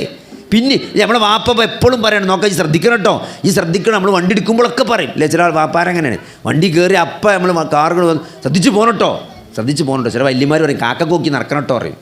മരുവിനെ നമ്മൾ സ്കരിച്ചാൽ പോകുമ്പം വല്യമ്മ പറയുന്നത് കാക്കക്കോക്കി നടക്കണം കേട്ടോ എന്ന് പറഞ്ഞാൽ പാമ്പ് പിടിച്ചണ്ടാന്ന് അല്ലേ. അതെന്താണ്? ആ ഗുണകാംക്ഷയാണ് നമ്മളോടുള്ളത്, അത് സ്നേഹമാണ്. അത് നമ്മളാരെങ്കിലും പേടുന്ന വല്യമ്മങ്ങളിൽ പേടിപ്പിച്ചെന്നാ പറയാ അല്ല. അപ്പോൾ അള്ള പറയുമ്പോൾ മാത്രം എന്താണ്, എന്താ പടച്ചോൻ പേടിപ്പിച്ചു, നിങ്ങളെ പടച്ചോൻ പേടിപ്പിച്ചെന്ന പടച്ചോനാ അല്ല സഹോദരങ്ങളെ. അങ്ങനത്തെ ഒരു കാരുണ്യവാനായ അള്ളാഹുവിനെ നമുക്കറിയാൻ സാധിക്കണം, മനസ്സിലാക്കാൻ സാധിക്കണം. ആ അള്ളാഹു നമ്മളെ കൂടെയുണ്ട്, എല്ലാം നോക്കിയും കണ്ടും അറിഞ്ഞും മനസ്സിലാക്കിയും നമ്മളൊപ്പം ഉണ്ട് എന്നൊരു സമാധാനം ഉണ്ടല്ലോ അല്ലേ. ഇപ്പോൾ നമ്മളൊരാൾ തല്ലാൻ വരുമ്പം, ഇപ്പോൾ നമ്മളെ മൂത്താപ്പാൻ്റെ കുട്ടി നമ്മളെ പെണ്ടിയരിച്ച, നല്ല തടി മുടുക്കുള്ളൊരു ചങ്ങായി നമ്മളെ പെണ്ടിയരിച്ച, അപ്പോൾ നമുക്കൊരു സമാധാനം. ഇപ്പോൾ ആര് തല്ലാൻ ഓനെ ബാക്കൊക്കെ നിന്നാൽ മതി, ആദ്യത്തെ കിട്ടൽ ഓനെ കിട്ടുക, നമുക്ക് പായാളെ ഒരു ഗ്യാപ്പ് ഇട്ടു. അതൊരു സമാധാനം തന്നെയല്ലേ? അപ്പോൾ എന്തിനും പോകുന്നൊരാൾ നമ്മളെപ്പം ഉണ്ട്, എന്തിനും പോകുന്നൊരു പടച്ചോം എൻ്റെ ഒപ്പം ഉണ്ട് എന്ന് പറയുമ്പം അതാണ് സഹോദരങ്ങളെ മൂസാ നബി അലൈഹിസ്സലാം കണ്ടത്. മൂസാ നബിൻ്റെ അനുയായികളൊക്കെ കണ്ടത് എന്താണ്? മുന്നിൽ ചെങ്കടലും ബാക്കിൽ ഫിറൗനെയാണ് കണ്ടത്. അതുകൊണ്ടാണ് ഓല് പറഞ്ഞത് എന്ത്? ഇന്നാല മുദ്റക്കൂൻ ഖാല അസ്ഹാബു മൂസ ഇന്നാല മുദ്റക്കൂൻ. മൂസ നമ്മൾ പിടിക്കപ്പെട്ടുട്ടോ എന്ന് മൂസാ നബിൻ്റെ അനുയായികൾ വിളിച്ചു പറഞ്ഞത് എന്തുകൊണ്ടാണ്? ഓല് കണ്ടത് മുമ്പിൽ ചെങ്കടലും ബാക്കിൽ ഫിറൗനെയാണ്. പക്ഷെ മൂസാ നബി കണ്ടത് അതല്ല. കല്ല, അങ്ങനെയല്ല എന്നാണ്. ഇന്ന മഅയ റബ്ബി, എൻ്റെ കൂടെ എൻ്റെ റബ്ബുണ്ട് എന്ന്. അപ്പോൾ മൂസാ നബി കണ്ടത് ചെങ്കടലും ഫിറൗനെയല്ല, പടച്ചോനെയാണ്. അപ്പം അങ്ങനെ എന്തെങ്കിലും നിങ്ങൾക്ക് നമുക്ക് ഏത് പ്രതിസന്ധിയിലും നമുക്ക് തുറക്കാൻ പറ്റാത്തൊരു വാതിൽ അള്ള നമ്മളെപ്പുണ്ടോ? അള്ള നമ്മളെപ്പുണ്ടോ സഹോദരങ്ങളെ? നമുക്ക് തുറക്കാൻ പറ്റാത്തൊരു വാതിലില്ല, നമുക്ക് രക്ഷപ്പെടാൻ പറ്റാത്തൊരു കുടുക്കില്ല. എൻ്റെ കൂടെ എൻ്റെ റബ്ബുണ്ട് എന്നുള്ളൊരു ബോധം ഒരു വിശ്വാസിക്ക് ഉണ്ട് എന്നുണ്ടെങ്കിൽ ഒരു യക്കീനാണ്, ഒരു ഉറപ്പാണ്. അത് കിട്ടണമെങ്കിൽ പക്ഷേ എന്തു വേണം? ഒന്നാമത് ആ അള്ളാനെ അറിയേണ്ട പോലെ അറിയണം എന്നുള്ളതാണ്. അതിനാണ് ഈ ഖുർആൻ, അതിനാണ് നബി സല്ലല്ലാഹു അലൈഹി വസല്ലമ 23 വർഷം നമ്മളെ മുമ്പിൽ ജീവിച്ച് കാണിച്ചെന്ന്. 23 വർഷം ആ പ്രവാചകൻ നമുക്കിടയിൽ ജീവിച്ചത് അതിനു വേണ്ടിയിട്ടാണ്. ജീവിച്ച് കാണിച്ചത് എന്തിനാണ്? ആ അള്ളാനെ പറ്റി പറഞ്ഞ് മനസ്സിലാക്കി തരാനാണ്. നിങ്ങൾ ആലോചിച്ച് നോക്കി, ഒരു സംവിധാനം ഇല്ലാത്തൊരു കാലത്താണ്.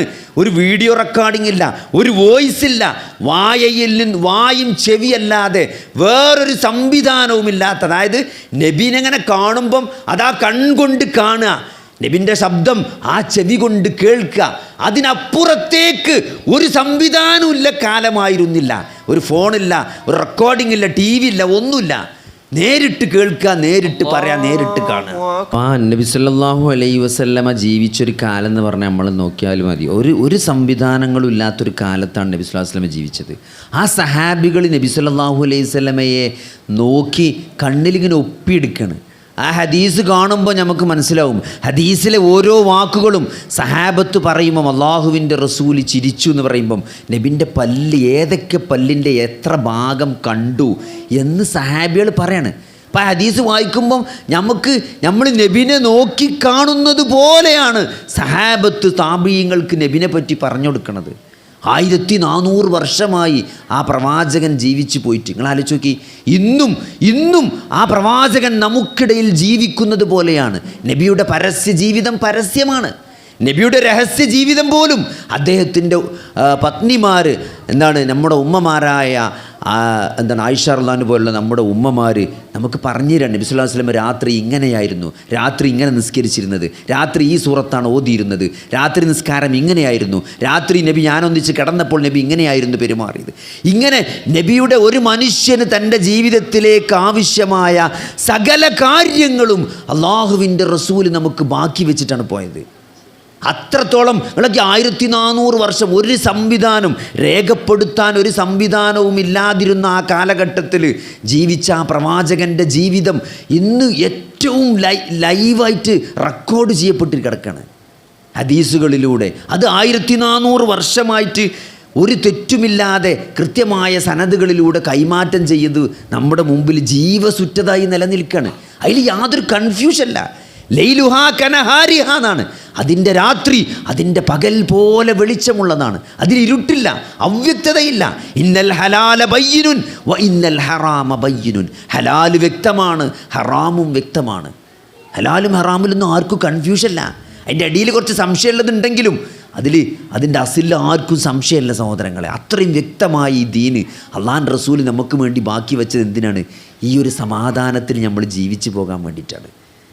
ഈ ദീന് കൈക്കൊണ്ടവനെ സഹോദരങ്ങളെ, വമൻ അഅറളു അൻ ദിക്രി, എൻ്റെ ഓർമ്മയിൽ നിന്ന് ആരാണ് സഹോദരങ്ങളെ അകന്നുപോയത്? ഫഇന്ന ലഹു മഈശതൻ ലങ്ക എന്നാണ്. അവന് ഞെരുക്കമുള്ള ഒരു ജീവിതമായിരിക്കും അള്ളാഹു ബാക്കി വെക്കുക എന്നാണ്. അതാണ് നമ്മൾ മനസ്സിലാക്കേണ്ടത്. അതുകൊണ്ട് സഹോദരങ്ങളെ, പൈസ ഉണ്ടാവും, പക്ഷേ പൈസക്ക് സമാധാനം കൊണ്ടുതരാൻ പറ്റൂല. അല്ലേ? നിങ്ങൾ നോക്കിയാൽ മതി, പൈസ ഉള്ള ആൾക്കാരൊക്കെ 10 റുപ്യുള്ള കാലത്തേക്കാൾ സമാധാനക്കേടായിരിക്കും 1000 റുപ്യ ഉണ്ടാവുമ്പം.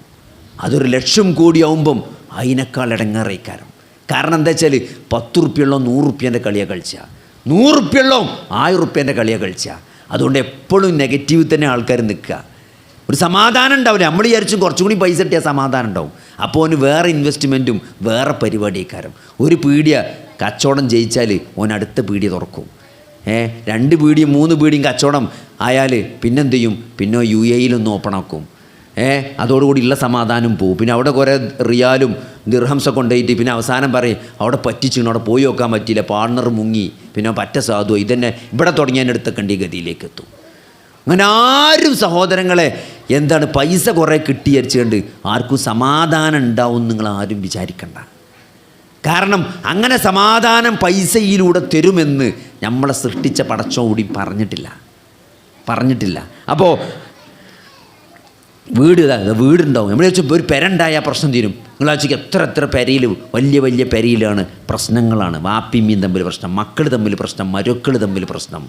അപ്പോൾ അതുകൊണ്ട് സഹോദരങ്ങളെ സമാധാനം കിട്ടണമെന്നില്ല. ഇതൊക്കെ ഉണ്ടായാൽ സമാധാനം കിട്ടും എന്ന് നമുക്ക് ഒരു തോന്നൽ മാത്രമാണ്. സമാധാനം കിട്ടണമെങ്കിൽ നമ്മൾ എന്താ വെച്ചാൽ എത്രത്തോളം പ്രശ്നങ്ങളുണ്ട് എന്നതല്ല പ്രശ്നം. നമ്മളെ പ്രശ്നങ്ങൾ എത്ര വലുതാണ് എന്നതല്ല സത്യത്തിൽ പ്രശ്നം. നമുക്ക് എന്തെല്ലാം സാമ്പത്തികവും ശാരീരികവും മാനസികവും കുടുംബപരവും സാമൂഹികവുമായ എത്രത്തോളം പ്രതിസന്ധികൾ നമ്മളെ അലട്ടുന്നു എന്നതല്ല സത്യത്തിൽ പ്രശ്നം. അതാർക്ക് മനസ്സിലാക്കാൻ പറ്റുന്നോ അവൻ വിജയിക്കും. സത്യത്തിൽ പ്രശ്നം എന്താണ് ചോദിച്ചാൽ എൻ്റെ ഹൃദയത്തെ അള്ളാഹുവുമായിട്ട് എനിക്ക് കണക്റ്റ് ചെയ്യാൻ കഴിഞ്ഞില്ല എന്നുള്ളതാണ്. അതാണ് പ്രശ്നം. ഈ പ്രശ്നങ്ങളൊക്കെ നിലനിൽക്കുമ്പോഴും എൻ്റെ റബ്ബുമായി എനിക്കൊരു നല്ല ബന്ധമുണ്ട് എങ്കിൽ ഈ പ്രശ്നങ്ങളെയൊക്കെ അതിജീവിക്കാൻ എനിക്ക് കഴിയും എന്നുള്ളതാണ്. അപ്പോൾ അതാണ് നമ്മൾ സത്യത്തിൽ മനസ്സിലാക്കേണ്ട സഹോദരങ്ങൾ. അതുകൊണ്ട് അതിനുള്ള മാർഗം എന്താണ്? ഇപ്പോൾ 2 ആൾക്ക് പ്രശ്നം, 2 ആൾക്ക് ഒരേ പാർട്ട്ണർഷിപ്പിൽ കച്ചവടം നടത്തുന്ന 2 ആൾ, അതിൽ ഒരു വലിയ ഫർണിച്ചർ ഷോപ്പ് നടത്തുന്ന 2 ആൾക്കാർ പാർട്ട്ണർമാരാണ്. ഫർണിച്ചർ ഗോഡൗണാണ് കത്തി. ഇൻഷുറൻസ് ഒന്നും എടുത്തില്ല. ഇൻഷൂർ ചെയ്യണം എന്ന് വിചാരിച്ചിങ്ങനെ നിന്നതാണ്. പക്ഷേ ഇൻഷുറൻസ് ഒന്നും എടുത്തിട്ടില്ല. അതിൻ്റെ മുമ്പ് ഈ ഷോപ്പ് മൊത്തമാണ് കത്തിപ്പോയി. ഒരു 5 കോടിൻ്റെ ഫർണിച്ചറാണ് കത്തി വിചാരിക്കുക. 2 ആൾക്കും ഒരേ പ്രശ്നമാണ്. 2 പാർട്ട്ണർമാർക്കും ഒരേ പ്രശ്നമാണ്. ഒരാൾ ആകെ ബേജാറായി നോളോളിച്ച് ആകെ ടെൻഷനായി നിൽക്കുകയാണ്, മറ്റേയാൾക്ക് യാതൊരു കുലുക്കില്ല. അപ്പോൾ എന്താ ഇത് മനസ്സിലാക്കേണ്ടത്? പ്രശ്നം എവിടുന്നാണ് വരുന്നത്? കത്തിയതുകൊണ്ടാണ് പ്രശ്നം. കത്തിയതുകൊണ്ടാണ് 2 ആൾക്കും പ്രശ്നം ഉണ്ടാകണ്ടേ. ഒരാൾക്കേ പ്രശ്നമുള്ളൂ. അപ്പോൾ പ്രശ്നം എവിടുന്നാണ്? പ്രശ്നം ഉള്ളിൽ നിന്ന് തന്നെയാണ് വരുന്നത്. പ്രശ്നം കത്തീൻ്റെ അല്ല പ്രശ്നം നമ്മളെ ഉള്ളിൽ നിന്നാണ് പ്രശ്നം വരുന്നത്. കത്തിയത് ഒരു പ്രശ്നമാക്കുന്നത് നമ്മളാണ്. ഈ 5 കോടിൻ്റെ ഫർണിച്ചർ നമ്മൾ ഉമ്മാൻ്റെ പള്ളിയിൽ നിന്ന് കൊണ്ടുവന്ന ആണോ? അല്ല. ഇത് നമ്മളെ കൂടെ അപ്പുറത്ത് ഫർണിച്ചർ നടത്തിയോ വേറുണ്ട്. ഓൻ കുറച്ച് കഴിഞ്ഞപ്പോൾ പൂട്ടിപ്പോയി. നമ്മളിങ്ങനെ ഉസാറായി വന്നു. അപ്പോൾ നമ്മൾ വിചാരിച്ചു നമ്മൾ ഊണുറച്ച് ഉറക്കിച്ച് കച്ചവടത്തിൻ്റെ തന്ത്രങ്ങളൊക്കെ നോക്കി അല്ലേ. ഇപ്പോൾ ഇത് ഫർണിച്ചർ എന്ന് വെച്ചാൽ ഇപ്പോൾ ഒരു കുടിരിക്കൽ നമുക്കൊരു 30,000 റുപ്യക്ക് ഒരു ഫുൾ സെറ്റാണ് കൊടുക്കാൻ പറ്റണം. അപ്പോഴേ കച്ചവടം നിലനിൽക്കുള്ളൂ. നമ്മൾ 1 ലക്ഷം റുപ്യേനെ കസാല ഉണ്ടാക്കിയാൽ കച്ചവടം വിജയിക്കില്ല. കച്ചവടം മാർക്കറ്റ് പിടിക്കാൻ പറ്റണം. ഒരു കുടിരിക്കലിന് ഒരാൾക്ക് 35,000 റുപ്യക്ക് എല്ലാം കൂടി നിങ്ങൾക്ക് കൊടുക്കാൻ പറ്റണം. ഒരു 2 കട്ടിലും ഒരു അൽമാറയും ഒരു സോഫ സെറ്റും നിങ്ങൾക്ക് 36,000 റുപ്യ കൊടുക്കാൻ പറ്റിയാൽ നിങ്ങളെ ഫർണിച്ചർ ഷോപ്പിൽ ആൾ വരും. അതിനുള്ള ബുദ്ധിയും യുക്തി നമുക്ക് തന്നതാരാ? പടച്ചോനാണ്. അതുകൊണ്ട് പടച്ചോൻ ബർക്കത്തിന് തന്ന് നല്ലൊരു വകുപ്പിൽ പിന്നെ പടച്ചോനാവുന്ന എടുത്തുവെച്ചു. ഇനി കുറച്ചു നേരം ഒന്ന് ഇടങ്ങേറാകുമെന്ന് പറഞ്ഞു, അത്രേ ഉള്ളൂ. അപ്പോൾ സഹോദരങ്ങളെ, ഇവിടെ ഒരാൾക്ക് ഒരു പാർട്ട്ണർക്ക് സമാധാനമുണ്ട്, ഒരു പാർട്ട്ണർക്ക് സമാധാനമല്ല. അപ്പോൾ അതിൻ്റെ അർത്ഥം എന്താണ്? അതിൻ്റെ അർത്ഥം ഇവിടെ കത്തിയതല്ല ഇവിടെ പ്രശ്നം. ഇവിടെ പ്രശ്നം നമ്മളെ ഉള്ളിൽ നിന്നാണ് വരികയാണ്.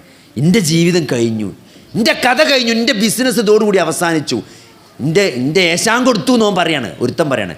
മറ്റൊന്നില്ല, ഇത് പുതിയ തുടക്കമാണെന്ന് പറഞ്ഞ് ഏതായാലും ഗോഡൗൺ ഒന്ന് മാറ്റണം എന്ന് വിചാരിച്ചിരുന്നു ഞാൻ.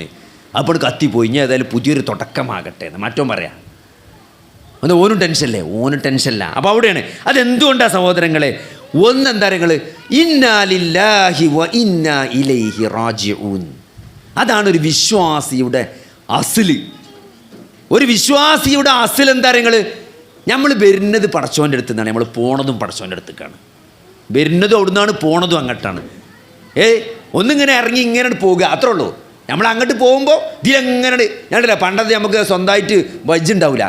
അലോക്കക്കാരൻ്റെ മുറ്റത്ത് കൂടെ നമ്മൾ ചിലപ്പോൾ പലപ്പോഴും നമ്മൾ ബേരലിങ് കുറിച്ച് അങ്ങനെ പോകുക നമ്മൾ പള്ളിക്കൊക്കെ. ഇപ്പോഴാണ് എല്ലാവർക്കും സ്വന്തമായിട്ട് വജ്ജൊക്കെ ആയത്. പണ്ടൊന്നും വജ്ജൊന്നും ഇല്ലേന്നു. അപ്പോൾ എന്താണ് അതങ്ങനെ ഒരു പോക്കാണ്. ആ ഒരു പോക്കാണ് ദുന്യാവ്. ഏത് അലോക്കക്കാരൻ്റെ മുറ്റം ക്രോസ് ചെയ്ത് നിങ്ങൾ പോണ പോക്കില്ലേ, അത്ര ഉള്ളൂ ദുന്യാവ് എന്ന് പറഞ്ഞാൽ. അത് ഇവിടെ നിന്ന് ഇറങ്ങി അവിടെ എത്തും. നമ്മൾ പടച്ചോൻ്റെ അടുത്താണ് വരുന്നത്, പടച്ചോൻ്റെ അടുത്തേക്കാണ് പോണത്. അതാണ് ഒരു മുസീബത്ത് വരുമ്പം ഒരു വിശ്വാസി അതാണ് പറയാ ഇന്നാ ലില്ലാഹി വ ഇന്നാ ഇലൈഹി റാജിഊൻ. അല്ല, ആക്സിഡൻ്റായി കയ്യാണ് പോയി, കാലാണ് പോയി, ഇന്നാ ലില്ലാഹി വ ഇന്നാ ഇലൈഹി റാജിഊൻ. കൈജല്ലേ പോയിട്ടുള്ളൂ, നമ്മളെന്നെ പടച്ചോൻ്റെ അടുത്തേക്ക് പോകാനുള്ള. ഇതിപ്പോൾ ഇന്നലെ നാളെ പോവും. എന്താ ഇപ്പോൾ ഒരു സങ്കടപ്പെടാനുള്ളത്? നമ്മളിപ്പോൾ ഇന്നൊരാൾ മരിച്ചു സഹോദരങ്ങളെ, ഒരാളിന്ന് മരിച്ചാൽ നമ്മളിവിടെ കാലാകാലം ബാക്കിയാവുന്നുണ്ടെങ്കിൽ അതിൽ സന്തോഷിക്കാൻ വകുപ്പുണ്ട്. നമ്മൾ നാളെ പോവും അല്ലേ? നമ്മൾ ഒരു 10-20 ആൾക്കാർ ഒരു ടൂർ പോയിട്ട് നമ്മൾ ഒരു സ്ഥലത്തെത്തി. നമ്മൾ ബസ്സിൽ 10-50 ആൾക്കാർ വന്ന് ഇനി ഇവിടുന്ന് അങ്ങോട്ട് ബസ് പോവില്ല. ഇനി പറയണം ഇവിടുന്ന് അങ്ങോട്ട് ഞാൻ എന്തെയില്ല, ഇവിടുന്ന് അങ്ങോട്ട് ഇനി ബസ് പോവില്ല. ഇനി ഇവിടുന്ന് ഇങ്ങനെ 8 ആൾക്കാർ പോണ കൊട്ട ജീപ്പിൽ ഇങ്ങനെ കൊണ്ടാക്കണേ. ഈ 50 ആൾക്കാർ ബസ്സിൽ വന്ന് ഇറങ്ങിയ 45 ആൾക്കാരെ 8 ആൾക്കാരായിട്ട് ഇങ്ങനെ കൊട്ട ജീപ്പിൽ കൊണ്ടുപോവുകയാണ്. അപ്പോൾ ആദ്യത്തെ ട്രിപ്പിൽ ഒരുത്തം ഇങ്ങനെ പോവുകയാണ്. ഓനെപ്പറ്റി നമുക്ക് തോന്നുമോ എന്തൊരു ഭാഗ്യവാനാണ് ആദ്യത്തെ ജീപ്പ് പോണോനെ പറ്റി. നമ്മളിപ്പോൾ അടുത്ത ജീപ്പിലാണ് പോകണല്ലേ. അതുകൊണ്ട് സഹോദരങ്ങളെ, ഒരാൾ ഇന്നാണ് മരിച്ചു വിചാരിച്ച് നമ്മൾ സന്തോഷിച്ചിട്ട് യാതൊരു കാര്യമില്ല. അടുത്ത കൊട്ട ജീപ്പ് നമുക്ക് റെഡി ആയിക്കുന്നുണ്ട്, ഡ്രൈവർ ഇപ്പോൾ വരും. നേരെ മറിച്ച് നമ്മളിവിടെ ഇങ്ങനെ നിൽക്കുന്നുണ്ടെങ്കിൽ ഓക്കെ, നമ്മളൊരു 10-100 കൊല്ലൊക്കെ ഇവിടെ അങ്ങനെ ഓൻ പോയാലും നമ്മൾ 100 കൊല്ലം ഇവിടെ നിൽക്കും. ഇല്ല സഹോദരങ്ങളെ, ഓൻ്റെ ജീപ്പ് പോയി നമ്മളെ ജീപ്പിന് ഡ്രൈവർ എത്തിയില്ല, അല്ലെങ്കിൽ ഓൻ സിഗരറ്റ് വലിച്ചിക്കണം, അങ്ങനെ ആണ് തീർന്ന് ആ വീടിക്കുറ്റിട്ട് ചവിട്ടിയ ഓൻ വണ്ടി കയറും. അത്ര നേരമുള്ളൂ നമുക്ക് ആ ജീപ്പ് കയറാൻ. അപ്പോൾ അതുകൊണ്ട് ഇതിലൊന്നും ഒരാൾ മരിച്ചു വിചാരിച്ചുകൊണ്ട് ഓന് ഭയങ്കര നഷ്ടമാണെന്നും നമുക്ക് ഭയങ്കര ലാഭമാണെന്നൊന്നും വിചാരിച്ചണ്ട. ഇതിലൊന്നും ഒരു കാര്യമില്ല. ഇത് നമ്മൾ മനസ്സിലാക്കിയില്ല. ഇതാണ് ഇതിൻ്റെ അടിസ്ഥാന പ്രശ്നം. ഇതാണ് ഇന്നാ ലില്ലാഹി വ ഇന്നാ ഇലൈഹി റാജിഊൻ. നമ്മൾ വരുന്ന അവിടുന്നാണ് പോണ അവിടുന്നാണ്. ഇതിങ്ങനെ അടിയിൽ കൂടെ ചെറിയൊരു നടത്തം മാത്രമേ ഉള്ളൂ. അതിൽ ചിലപ്പോൾ പലതും കിട്ടും, ചിലപ്പോൾ ഒത്തും കിട്ടൂല. അത് കിട്ടിയാൽ ഭയങ്കരമായിട്ട് സന്തോഷിക്കും വേണ്ട. കാരണം ഇതൊന്നും ആരും കൊണ്ടുപോകില്ല, ഒരു സാധനം ആരും കൊണ്ടുപോകില്ല. ഇതൊക്കെ ഇവിടെ മക്കൾക്കും അനന്തരാവകാശികൾക്കും ബാക്കിയാക്കിയാണ്ട് അങ്ങനെ പോണ്ടി വരും ഇവിടുന്ന്. എത്ര അല്ലേ ഒരു ഇതിൽ ഒരു കോമഡിയിൽ പറയേണ്ടിയിരുന്നു. രണ്ട് കുട്ടികളിങ്ങനെ എ സി ഒക്കെ ഇട്ട് പുതപ്പൊക്കെ ഇട്ടേക്ക. ഏത് കുട്ടികൾ കളിച്ചാണ് ഓലെ പെരയിൽ എ സി ഉണ്ട്. അപ്പോൾ 2 കുട്ടികൾ പുതപ്പിട്ട് കമ്പിളിയൊക്കെ ഇട്ട് എ സി ഇട്ട് കണ്ട് ഗെയിം കളിച്ച. അപ്പോൾ കളിൻ്റെ അടി ഒരുത്തോ മറ്റവനോട് പറയണേ നമ്മളെ വല്യാപ്പൊരു പടുവെന്നില്ലെന്ന്. അപ്പോൾ എന്ത് വെച്ചു? അല്ല മൂപ്പര് ഇതൊക്കെ ഉണ്ടാക്കിയിട്ടുണ്ടല്ല നമ്മളിപ്പോൾ അങ്ങനെ ഇന്ന് കളിച്ചണത്. അപ്പോൾ സഹോദരങ്ങളെ, നമ്മളെ പേരക്കുട്ടികൾ നമ്മളെപ്പറ്റി അങ്ങനെ പറയും, നമ്മളെ വല്യാപ്പൊരു പടുവെന്നു. കാരണം അയാളിത് മുഴുവൻ ഒരു ആസ്വദിക്കാതെ ഇതൊക്കെ ഉണ്ടാക്കിയിട്ട് ഒരു കുപ്പായം മോരി മര്യാദയ്ക്ക് ഇടൂല, ഒരു തേങ്ങരച്ച കറിയും കൂടി മര്യാദയ്ക്ക് കൂട്ടിയിട്ടുണ്ടാവില്ല, പിശുക്കിയിട്ട്. എന്നിട്ടിപ്പോൾ അയാളിത് കൊണ്ടുപോയോ? അയാളെ കബറിലേറ്റ് എ സി ആക്കിയണോ? ഒന്നും നടന്നിട്ടില്ല. ഇതൊക്കെ അതേമാതിരി പേരക്കുട്ടികൾ കംപ്ലീറ്റ് എ സി ഒക്കെ വെച്ച് അങ്ങനെ ഗെയിം കളിച്ച് കുത്തിരിക്കും, അത്രേ ഉള്ളൂ. അപ്പോൾ അതുകൊണ്ട് നമുക്ക് നമ്മളെ കബർക്ക് വല്ലതും വേണോ സഹോദരങ്ങളെ? അതാണ് ജീവിതം. ഇന്നാ ലില്ലാഹി വ ഇന്നാ. ഇത് വല്ലാത്തൊരു വാക്കാണ് ഇന്നാ ലില്ലാഹി. നമ്മൾ കറണ്ട് പോകുമ്പോൾ പറയാനുള്ളതല്ലേ, വെച്ചുത്തുമ്പോൾ പറയാനുള്ളതെന്ന്. പക്ഷെ വെച്ചുത്തുമ്പോൾ ഇത് പറയണ എന്തിനാ നിങ്ങൾ? ഇനി വെച്ചുത്തല്ല, അതിൻ്റെ അപ്പുറം എന്ത് പറ്റിയാലും ഞാൻ ഒരു ടെൻഷനും ഇല്ലെന്നാ. കാരണം ഇത് നമ്മൾ അവിടുന്ന് വന്നാണ് അങ്ങോട്ട് പോകാനുള്ളതാണ്. ഇനിയിപ്പോൾ അവിടെ വെച്ചുത്തേ മുറിയേ മരിച്ചേ മാക്സിമം അതല്ലേ പറ്റില്ല, മരിച്ചാലും ഇവിടെ നിന്ന് കൊണ്ടുപോകും. അതുകൊണ്ട് സഹോദരൻ, ആ യാത്രക്ക് റെഡിയായി നമ്മൾ ജീവിക്കുക എന്നുള്ളതാണ് ഇതപ്പോൾ നമ്മളെ മനസ്സിൽ നമ്മൾ അള്ളാഹുവിന് എന്ത് സ്ഥാനമാണ് കൊടുത്തിക്കണത്, നമ്മളെ ജീവിതത്തിൽ എൻ്റെ റബ്ബിന് ഞാൻ എന്ത് സ്ഥാനമാണ് കൊടുത്തത് എന്നതാണ് ജീവിതത്തിലെ പ്രശ്നങ്ങളോടുള്ള എൻ്റെ നിലപാടതാണ്. അതാണ് നമുക്ക് ടെൻഷൻ ഉണ്ടോ അല്ലേന്ന് തീരുമാനിക്കുന്ന ഘടകം. അല്ലാതെ പ്രശ്നങ്ങൾ എത്ര ഉണ്ടെന്നോ അതെത്ര വലുതാണ് എന്നോ അല്ല സത്യത്തിൽ എന്ത് ചെയ്യുന്നത്. പ്രശ്നങ്ങളും നമ്മളെ ടെൻഷനും തീരുമാനിക്കുന്നത് അള്ളാഹുവുമായിട്ട് നമുക്കെന്ത് ബന്ധമുണ്ട് എന്നുള്ളതാണ്. അതിൽ ഏറ്റവും പ്രധാനപ്പെട്ടത് ആ അള്ളാഹുവുമായുള്ള ബന്ധത്തിൽ വിള്ളലുണ്ടാക്കുന്ന കുറച്ച് കാര്യങ്ങൾ നമ്മൾ മനസ്സിലാക്കി വെക്കണം. ഒന്ന് ദുന്യാവുമായിട്ടുള്ള നമ്മുടെ ബന്ധമാണ്. നമ്മൾ ദുന്യാവുക്ക് ഇങ്ങനെ തൂങ്ങി നിൽക്കുന്ന ആളാണെങ്കിൽ പടച്ചോനായിട്ട് ബന്ധം ഉണ്ടാക്കാൻ കുറച്ച് ഇടങ്ങേറന്നേക്കാരം. കാരണം ഇത് രണ്ടും ഒത്തുപോകാത്ത സാധനമാണ്. അപ്പോൾ ദുന്യാവിനോട് നമുക്കൊരു നിലപാടുണ്ട്. ദുന്യാവ് വേണ്ട എന്നല്ല പറയണത്. ദുന്യാവ് പടച്ചോനേക്കാൾ വലിയൊരു സ്ഥാനം ദുന്യാവിന് കൊടുക്കരുത്. അള്ളാഹുവേക്കാൾ വലിയൊരു സ്ഥാനം, അള്ളാഹ്ക്കും റസൂലിനും ദീനിനും കൊടുക്കണേക്കാൾ ഒരു സ്ഥാനം ഒരു വിശ്വാസി ദുന്യാവിന് കൊടുക്കാൻ പാടില്ല എന്നുള്ളതാണ്.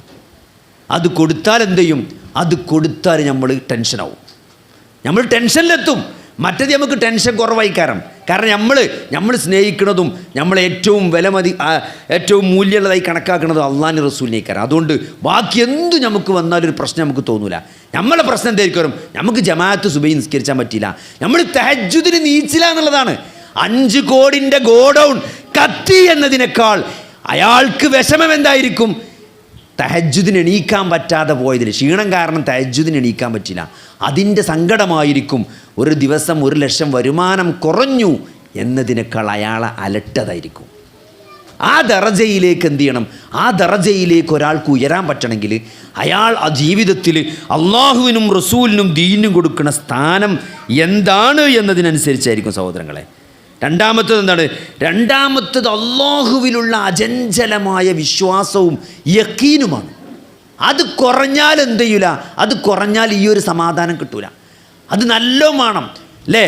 അള്ളാഹുവിൽ ഭരമേൽപ്പിക്കുന്ന പക്ഷികൾ കൂട് വിട്ടിറങ്ങിയിട്ട് രാവിലെ ഒട്ടിയ വയറുമായിട്ട് പുറത്തു പോയിട്ട് തിരിച്ച് വൈകുന്നേരം ആ പക്ഷികൾ തിരിച്ച് അതിൻ്റെ കൂടുകളിലേക്ക് വരുമ്പോൾ വയറ് നിറച്ച് വരുന്നത് പോലെയാണ്.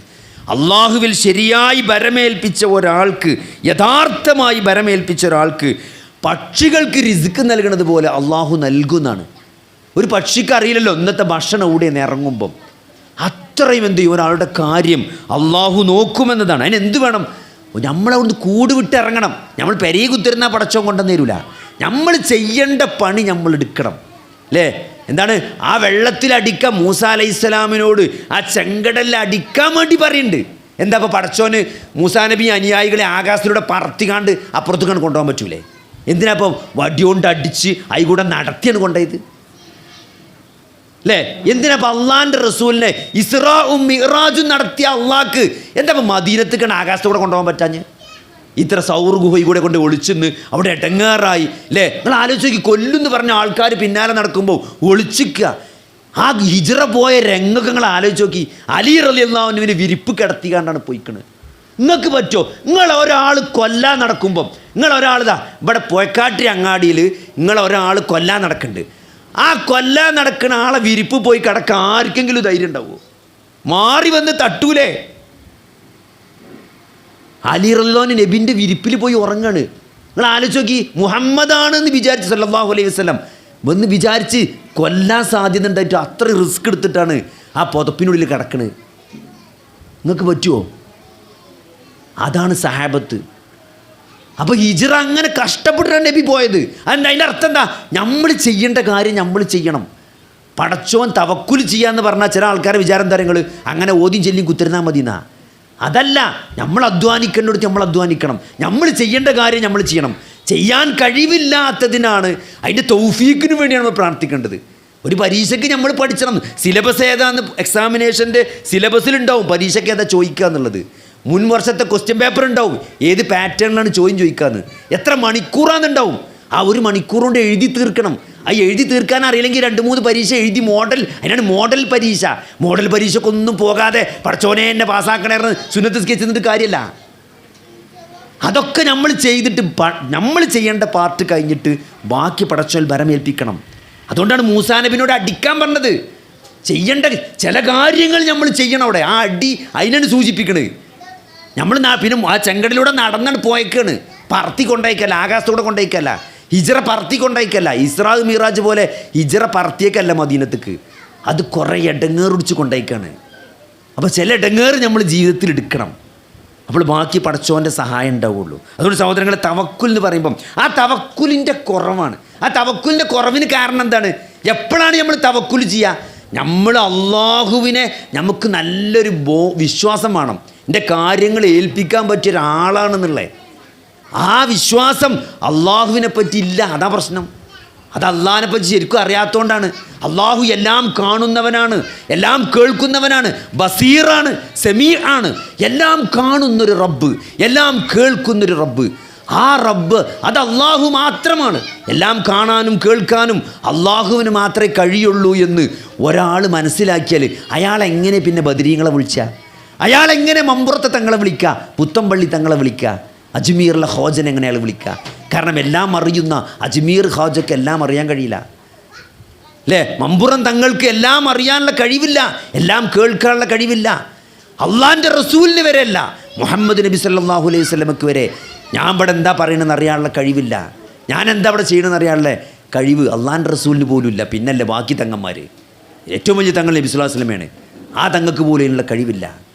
അപ്പോൾ അള്ളാഹിനെ പറ്റി അങ്ങനെ ഒരു ബോധം ഉണ്ടാകണം. എൻ്റെ റബ്ബ് അതിന് പോന്നവനാണ്.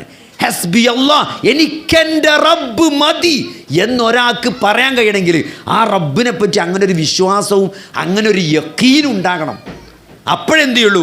ശരിക്കും ഭരമേൽപ്പിക്കാനുള്ള ഒരു കഴിവ് നമുക്ക് കിട്ടുള്ളൂ. പിന്നെ എന്താ നിങ്ങൾ മനുഷ്യന്മാരെ നമ്മൾ പേടിച്ചരുത്. നമ്മളൊക്കെ ഒരു കുഴപ്പം എന്താ പറയുക? ആൾക്കാരെന്താ വിചാരിച്ച, കുടുംബക്കാരെന്താ വിചാരിച്ച, നാട്ടുകാരെന്താ വിചാരിച്ച, ഓലെന്താ വിചാരിച്ച. നമ്മളാകെ ആലോചിക്കേണ്ട നിങ്ങൾ അള്ളാഹ് എന്താ വിചാരിച്ചാണ്. അതാണ് നമ്മൾ ആദ്യം ആലോചിക്കേണ്ടത്. എൻ്റെ റബ്ബ് എന്താ വിചാരിക്കുക എന്നാണ്. അത് കഴിഞ്ഞിട്ടേ ബാക്കി ആരും ഉള്ളൂ. എന്നെ പറ്റി ഞാനിപ്പോൾ അങ്ങനെ ചെയ്താൽ, ഞാനിപ്പോൾ ആ പള്ളിക്ക് സ്ഥലം ചോദിച്ചിട്ട് ഞാനത് കൊടുത്തില്ലെങ്കിൽ എൻ്റെ റബ്ബ് എന്താ വിചാരിക്കുക? ഞാൻ 100 കൂട്ടം നുണ പറയാം. അത് ഞാനും എൻ്റെ പെണ്ണുങ്ങൾ അമ്മോനും കൂടി വാങ്ങിയ സ്ഥലമാണ്, അത് എനിക്കിഷ്ടമുണ്ട് തരാൻ, മൂപ്പർക്ക് സുന്നിയാണ്, മൂപ്പർക്ക് ഇഷ്ടമല്ല. ഒരാൾ പള്ളിക്ക് സ്ഥലം ചോദിച്ചാൽ പറഞ്ഞാണ്. അപ്പോൾ എന്താണ്? അതൊന്നല്ല, അങ്ങനെ പറഞ്ഞാൽ ബോധ്യപ്പെടും. നമ്മളെന്താ ഞാൻ പറഞ്ഞു നോക്കട്ടെ, മൂപ്പരോട് നോക്കട്ടെ എന്നൊക്കെ പറഞ്ഞ് അങ്ങനെയല്ല സഹോദരങ്ങളെ. അന്തരങ്ങൾ അത് അള്ളാഹുവില്ല. നമ്മൾ ഓലെന്ത് ആരെന്തെങ്ങനെ പടച്ചോന് എൻ്റെ റബ്ബ് എന്ത് വിചാരിക്കും? ഞാനിപ്പോൾ ആ സ്ഥലം ചോദിച്ചിട്ട്, ആ സ്ഥലം പള്ളിക്ക് ചോദിച്ചിട്ട് നല്ലൊരു കണ്ണായ സ്ഥലമാണ്, അവരുടെ പള്ളി വന്നാൽ എത്ര ആൾക്കാർ നിസ്കരിച്ചാൽ വരും. ആ നിസ്കരിക്കണ കൂലിക്ക് എനിക്ക് കിട്ടൂലേ? ഇനി നമ്മൾ പൈസ കൊടുത്തിട്ട് ആ സ്ഥലം വിറ്റാലും കുറച്ച് പൈസ വാങ്ങിയിട്ടാണെങ്കിലും ആ സ്ഥലം ഒരു സൗകര്യം ചെയ്തു കൊടുത്താൽ, നമ്മൾ ചെയ്തു കൊടുത്ത ആ സൗകര്യത്തിന് നമുക്കൊരു കൂലി ഉണ്ടാവില്ലേ? അപ്പോൾ എന്താണ് അതെന്താ പറയുക? അങ്ങനെ നമുക്ക് തോന്നാത്ത എന്തുകൊണ്ടാ വെച്ചാൽ പടച്ചോൻ എന്ത് വിചാരിക്കും എന്ന് നമ്മൾ വിചാരിക്കണില്ല. നമ്മളപ്പോഴും വിചാരിക്കണം എന്താണ്, എൻ്റെ മക്കളെന്താ, ഞാനിപ്പോൾ ഈ വയസ്സാം കാലത്ത് ആ സ്ഥലമൊക്കെ കൂടി പള്ളിക്ക് കുറച്ച് പൈസക്കാണ് കൊടുത്താൽ എൻ്റെ മക്കളെന്താ വിചാരിക്കുക എന്നാണ് നമ്മൾ വിചാരിക്കണം. എൻ്റെ മരുക്കളെന്താ വിചാരിക്കുക എന്നപ്പോൾ ഞാൻ വിചാരിക്കണം. അല്ല, പടച്ചോൻ എന്താ വിചാരിക്കുക എന്നല്ല നമ്മൾ വിചാരിക്കണം. അപ്പോൾ നമ്മളെന്താ നിങ്ങൾ ആൾക്കാരെന്ത് വിചാരിക്കും എന്നതിൽ നിന്ന് മാറി എൻ്റെ റബ്ബ് എന്താ വിചാരിച്ചതെന്ന് നമ്മൾ ഏത് കാര്യത്തിലും ആദ്യം അതാണ്, എൻ്റെ റബ്ബ് ഇപ്പം എന്താ വിചാരിച്ച. അതുകൊണ്ട് സഹോദരങ്ങളെ, അള്ളാഹു എന്നെപ്പറ്റി തൃപ്തിപ്പെട്ടുകണമെങ്കിൽ പിന്നെ ആര് വെറുത്താനെന്താ? കുൽമൂത്തൂബി വയലിക്കുന്ന ആളെ പറഞ്ഞ് മുസ്ലിങ്ങളോട് ഏറ്റവും അമർഷമുള്ളത്, ഏറ്റവും അസൂയുള്ള ആൾക്കാർ യഹൂദന്മാരാണ്. മുസ്ലിങ്ങൾ നശിച്ചിരുന്നെങ്കിൽ, മുസ്ലിങ്ങൾ കഷ്ടപ്പെടണമെന്ന് കാണണമെന്ന് ആഗ്രഹിക്കുന്നവരാണ് യഹൂദന്മാർ. നബി സല്ലല്ലാഹു അലൈഹി വസല്ലമനെ കൊല്ലാൻ നോക്കിയ ആൾക്കാരാണ് യഹൂദന്മാർ. പ്രവാചകന്മാരെ വീർച്ചവാളുകൊണ്ട് മുറിച്ച് കൊന്നവരാണ്. സക്കരിയ നബിയെ കൊന്നവർ, യഹ്യാ നബിയെ കൊന്നവരാണ് യഹൂദന്മാർ. പ്രവാചകന്മാർ ഈർച്ചവാൾ കൊണ്ട് മുറിച്ച് രണ്ടാക്കിയവരാണ് യഹൂദന്മാർ, ബനു ഇസ്രായേൽ. നബി സല്ലല്ലാഹു അലൈഹി വസല്ലമനെ വിഷം കൊടുത്ത് കൊല്ലാൻ ശ്രമിച്ചവരാണ്. നബിനെ ചർച്ചയ്ക്ക് വിളിച്ചിട്ട് നബിൻ്റെ തലയ്ക്ക് വലിയ കല്ല് കെട്ടി കാണാതെ കല്ലുകൊണ്ട് ഇടാനുള്ള പ്ലാൻ ചെയ്തവരാണ് യഹൂദന്മാർ. ഓരോട് അള്ളാഹ് പറഞ്ഞെന്തര്? കുൽ മൂതൂബി വയലിക്കും, പോയി ചത്തോളിയിടന്നാ പറഞ്ഞത്. അല്ലേ, മൂത്ത് പറഞ്ഞ മരിച്ചോളീൻ, നമ്മളല്ലേ പോയി ചത്തളട അറിയില്ലേ? അതന്നെ. അതുകൊണ്ട് സഹോദരങ്ങളെ, അള്ളാൻ്റെ തൃപ്തി ഉണ്ടെങ്കിൽ പിന്നെ എന്താരെ പേടിച്ചല്ലേ? പോയി ചത്തോളിയിടന്നാണ് ബാക്കിയുള്ളവരുടെ നിലപാട്. അള്ളാൻ്റെ തൃപ്തി നമുക്ക് കിട്ടിയിട്ടില്ലെങ്കിൽ സഹോദരങ്ങളെ, പിന്നെ ആരെ തൃപ്തി കിട്ടിയില്ലും അത് കൂട്ടിയാൽ കൂടൂല സഹോദരങ്ങളെ. ആ വിടവ്, ആ ഗ്യാപ്പ് പിന്നെ കൂട്ടിയാൽ കൂടൂല. ആര് നമ്മളെപ്പറ്റി പഞ്ചായത്ത് പ്രസിഡന്റ്, MLA, MP, പ്രധാനമന്ത്രിയല്ല, ഇനി ഇവിടെ അമേരിക്കൻ പ്രസിഡന്റ് നമ്മളെപ്പറ്റി സന്തോഷവാനാണെന്ന് പറഞ്ഞാലും അള്ളാഹ് നമ്മളെപ്പറ്റി സന്തോഷവാനല്ലെങ്കിൽ അതോടുകൂടി കഴിഞ്ഞു. പിന്നെന്താ നിങ്ങൾ അടുത്ത് താരതമ്യമാണ്. നമ്മൾ ഈ സോഷ്യൽ മീഡിയ തുറന്നാൽ പിന്നെ അതാണ് ഞാൻ പറഞ്ഞില്ലേ, ഒരുത്തൻ പുതിയ വണ്ടി എടുത്തു, ഒരുത്തൻ പഴയ വണ്ടി എടുത്തു, ഒരുത്തൻ എങ്ങോട്ടോ ശ്രീലങ്കയ്ക്ക് പോയി ഇങ്ങനെ നടക്കണ്ടായിക്കൂടെ അങ്ങനെ ഫോട്ടോ ഇട്ടൊക്കെയാണ്. മറ്റോ വിയറ്റ്നാമിൽ പോയി കണ്ട് അവിടെ കടലിൽ കൂത്തം മറിയണ ഫോട്ടോ, കടലിൻ്റെ അടിയിൽ മീനിനെ കാണുന്ന ഫോട്ടോ ഇട്ടിക്കണ്. ഇവിടെ ഊട്ടിക്ക് വരെ പോകാൻ കായില്ലാടെ കുത്തിരിക്കുക. സാമ്പത്തിക പ്രയാസങ്ങളും ശാരീരിക പ്രയാസങ്ങളും വൈകല്യങ്ങളും രോഗങ്ങളും പ്രതിസന്ധി, എന്തെങ്കിലും സമാധാനം കിട്ടാനാണ് ഫേസ്ബുക്ക് തുറക്കണത്. അപ്പോൾ നോക്കുമ്പോൾ വിയറ്റ്നാമിൽ കടലിൻ്റെ അടിയിൽ പോയിക്കണ് കാണുന്നതാണ്. ഇവിടെ ഡൈവേഴ്സായി ഇങ്ങനെ അന്തല്ലാതെ കുത്തിരിക്കുമ്പോഴാണ് ഓൻ്റെ 25ാമത്തെ ആനിവേഴ്സറി കാണുന്നത്. അപ്പോൾ വലിയ സമാധാനമൊന്നും കിട്ടൂല. കിട്ടാത്ത നമ്മൾ മനുഷ്യന്മാരാണ്, കിട്ടൂല. അത് മനുഷ്യൻ്റെ സ്വഭാവമാണ്. സഹോദരങ്ങളെ, അപ്പം സമാധാനം കിട്ടണമെങ്കിൽ എന്ത് വേണമെന്ന് പറയുന്നത് അള്ളാൻ്റെ റസൂൽ പറഞ്ഞാണ്, ദുന്യാവിൽ നമ്മളെക്കാൾ താഴെയുള്ളവരിലേക്കാണ് നോക്കേണ്ടത്. നമ്മൾ കുറച്ച് കാലെങ്കിലും പെണ്ണ് കെട്ടിയതിൽ ജീവിച്ചല്ലോ, ഇപ്പോഴല്ലേ ഓള് പോയത്. ഇവിടെ ഇപ്പോഴത്തെ ആൾക്കാർക്ക് പെണ്ണെന്നെ കിട്ടണില്ല. ഇപ്പോൾ കഴിഞ്ഞ ദിവസം ഒരു സുഹൃത്ത് പറയാണ്, ഒരു ഇറച്ചി കടക്കാരനല്ല, വളരെ ഇറച്ചി വെട്ടുന്ന ആളാണ് ഇപ്പോൾ ഓൻ്റെ മകളെ കെട്ടിയത്. 25 പവൻ ഇങ്ങോട്ട് കൊടുത്തേക്കാണ്. ഏത് കിട്ടേണ്ട, അതായത് ഈ പെൺകുട്ടിയാക്കുന്ന ഇറച്ചിയിടണവരെ വേണ്ടപ്പോൾ ഇറച്ചിയിട്ടവന് പെണ്ണിട്ടണ്ടേ. അപ്പോൾ 25 പവനും പുതിയ iPhone 17 അങ്ങോട്ട് കൊടുത്തേക്കാണ്. നിങ്ങൾ ആലോചിക്കും, പെണ്ണുങ്ങളുടെ ഒരു ഭാഗ്യം നോക്കിയാണ്. അപ്പോൾ അതുകൊണ്ട് നമ്മൾ ഡൈവോഴ്സ് ആയിരിക്കും. നമ്മളെന്താ വിചാരിച്ചിട്ടുണ്ടെങ്കിൽ നമുക്ക് ഒരു വിവാഹം ചെയ്തെങ്കിലും കിട്ടിയല്ലോ. ഇവിടെ ഈ സാധുക്കൾക്ക് പെണ്ണെന്നെ കിട്ടാൻ കുത്തിരിക്കുക ഇപ്പോഴത്തെ ചെക്കന്മാർക്ക്. നമ്മൾ ദുന്യാവിൽ നമ്മളെക്കാൾ താഴേക്കുള്ളവർക്കാണ് നോക്കേണ്ടത്. നമ്മളെപ്പോഴും മോളിക്കാ തുറന്നിച്ചാണ് ക്യാമറ. നമ്മളെ മേലെന്താ നടക്കണമെന്നാണ്. ഏത് ഒരു ഗതിയില്ലാത്തോ മറ്റോ വാങ്ങിയ വണ്ടിയും ഓൻ്റെ സെക്കൻഡ് ഹാൻഡ് വണ്ടിയും ഓൻ വിയറ്റ്നാമിൽ പോയതും ഓൻ ശ്രീലങ്കയിൽ പോയതും ഓൻ ദുബായ് ബുർജ് ഖലീഫിൻ്റെ മേലെ നിന്ന് ഫോട്ടോ എടുത്തതും. സഹോദരങ്ങളെ, അതിങ്ങനെ നോക്കി നിന്നാൽ പിന്നെ എങ്ങനെ സമാധാനം കിട്ടുക? അതന്നെയാണ് ഈ സോഷ്യൽ മീഡിയ എന്ന് പറഞ്ഞാൽ. സോഷ്യൽ മീഡിയ എന്ന് പറഞ്ഞാൽ അത്രേ ഉള്ളൂ. നമ്മൾ കണ്ടതും കേട്ടതും തിന്നതൊക്കെ ഇങ്ങനെ തള്ളി മറിച്ച. അപ്പോൾ അത് കണ്ടാൽ സമാധാനം ചിലപ്പം കിട്ടണമെന്നില്ല. അപ്പോൾ അതുകൊണ്ട് താരതമ്യം നമ്മളിങ്ങനെ ചെയ്താൽ നമ്മൾ എന്ത് ചെയ്യുള്ളൂ, സമാധാനക്കുറവേ ഉണ്ടാവുള്ളൂ. അപ്പോൾ അതുകൊണ്ട് എന്താ നിങ്ങൾ അള്ളയും റസൂലും പറഞ്ഞാൽ ദുന്യാവിൻ്റെ കാര്യത്തിൽ താഴത്തേക്ക് നോക്കുക. നമ്മളെക്കാൾ എത്രയോ ഗതിയില്ലാത്ത ആൾക്കാരുണ്ട്. നിങ്ങൾ ആലോചിക്ക്, നമുക്കിപ്പോൾ ചെന്നിട്ട് കടന്നുറങ്ങാൻ ഒരു പെരല്ലേ, ഒന്നില്ലെങ്കിൽ നമുക്കൊരു കട്ടിലല്ലേ, ഒരു പെരല്ലേ. നമുക്ക് ചെന്നപ്പോൾ എന്താ അവിടെ ചപ്പാത്തിയോ, ചപ്പാത്തി ഷുഗർ ഉണ്ടെങ്കിൽ ചപ്പാത്തിയെങ്കിലും ഇവിടെ ഉണ്ടാക്കി വെച്ചിട്ടുണ്ടാവില്ലേ, അല്ലേ? ഇനി വലിയ ചെന്നിട്ട് ഉണ്ടാവും.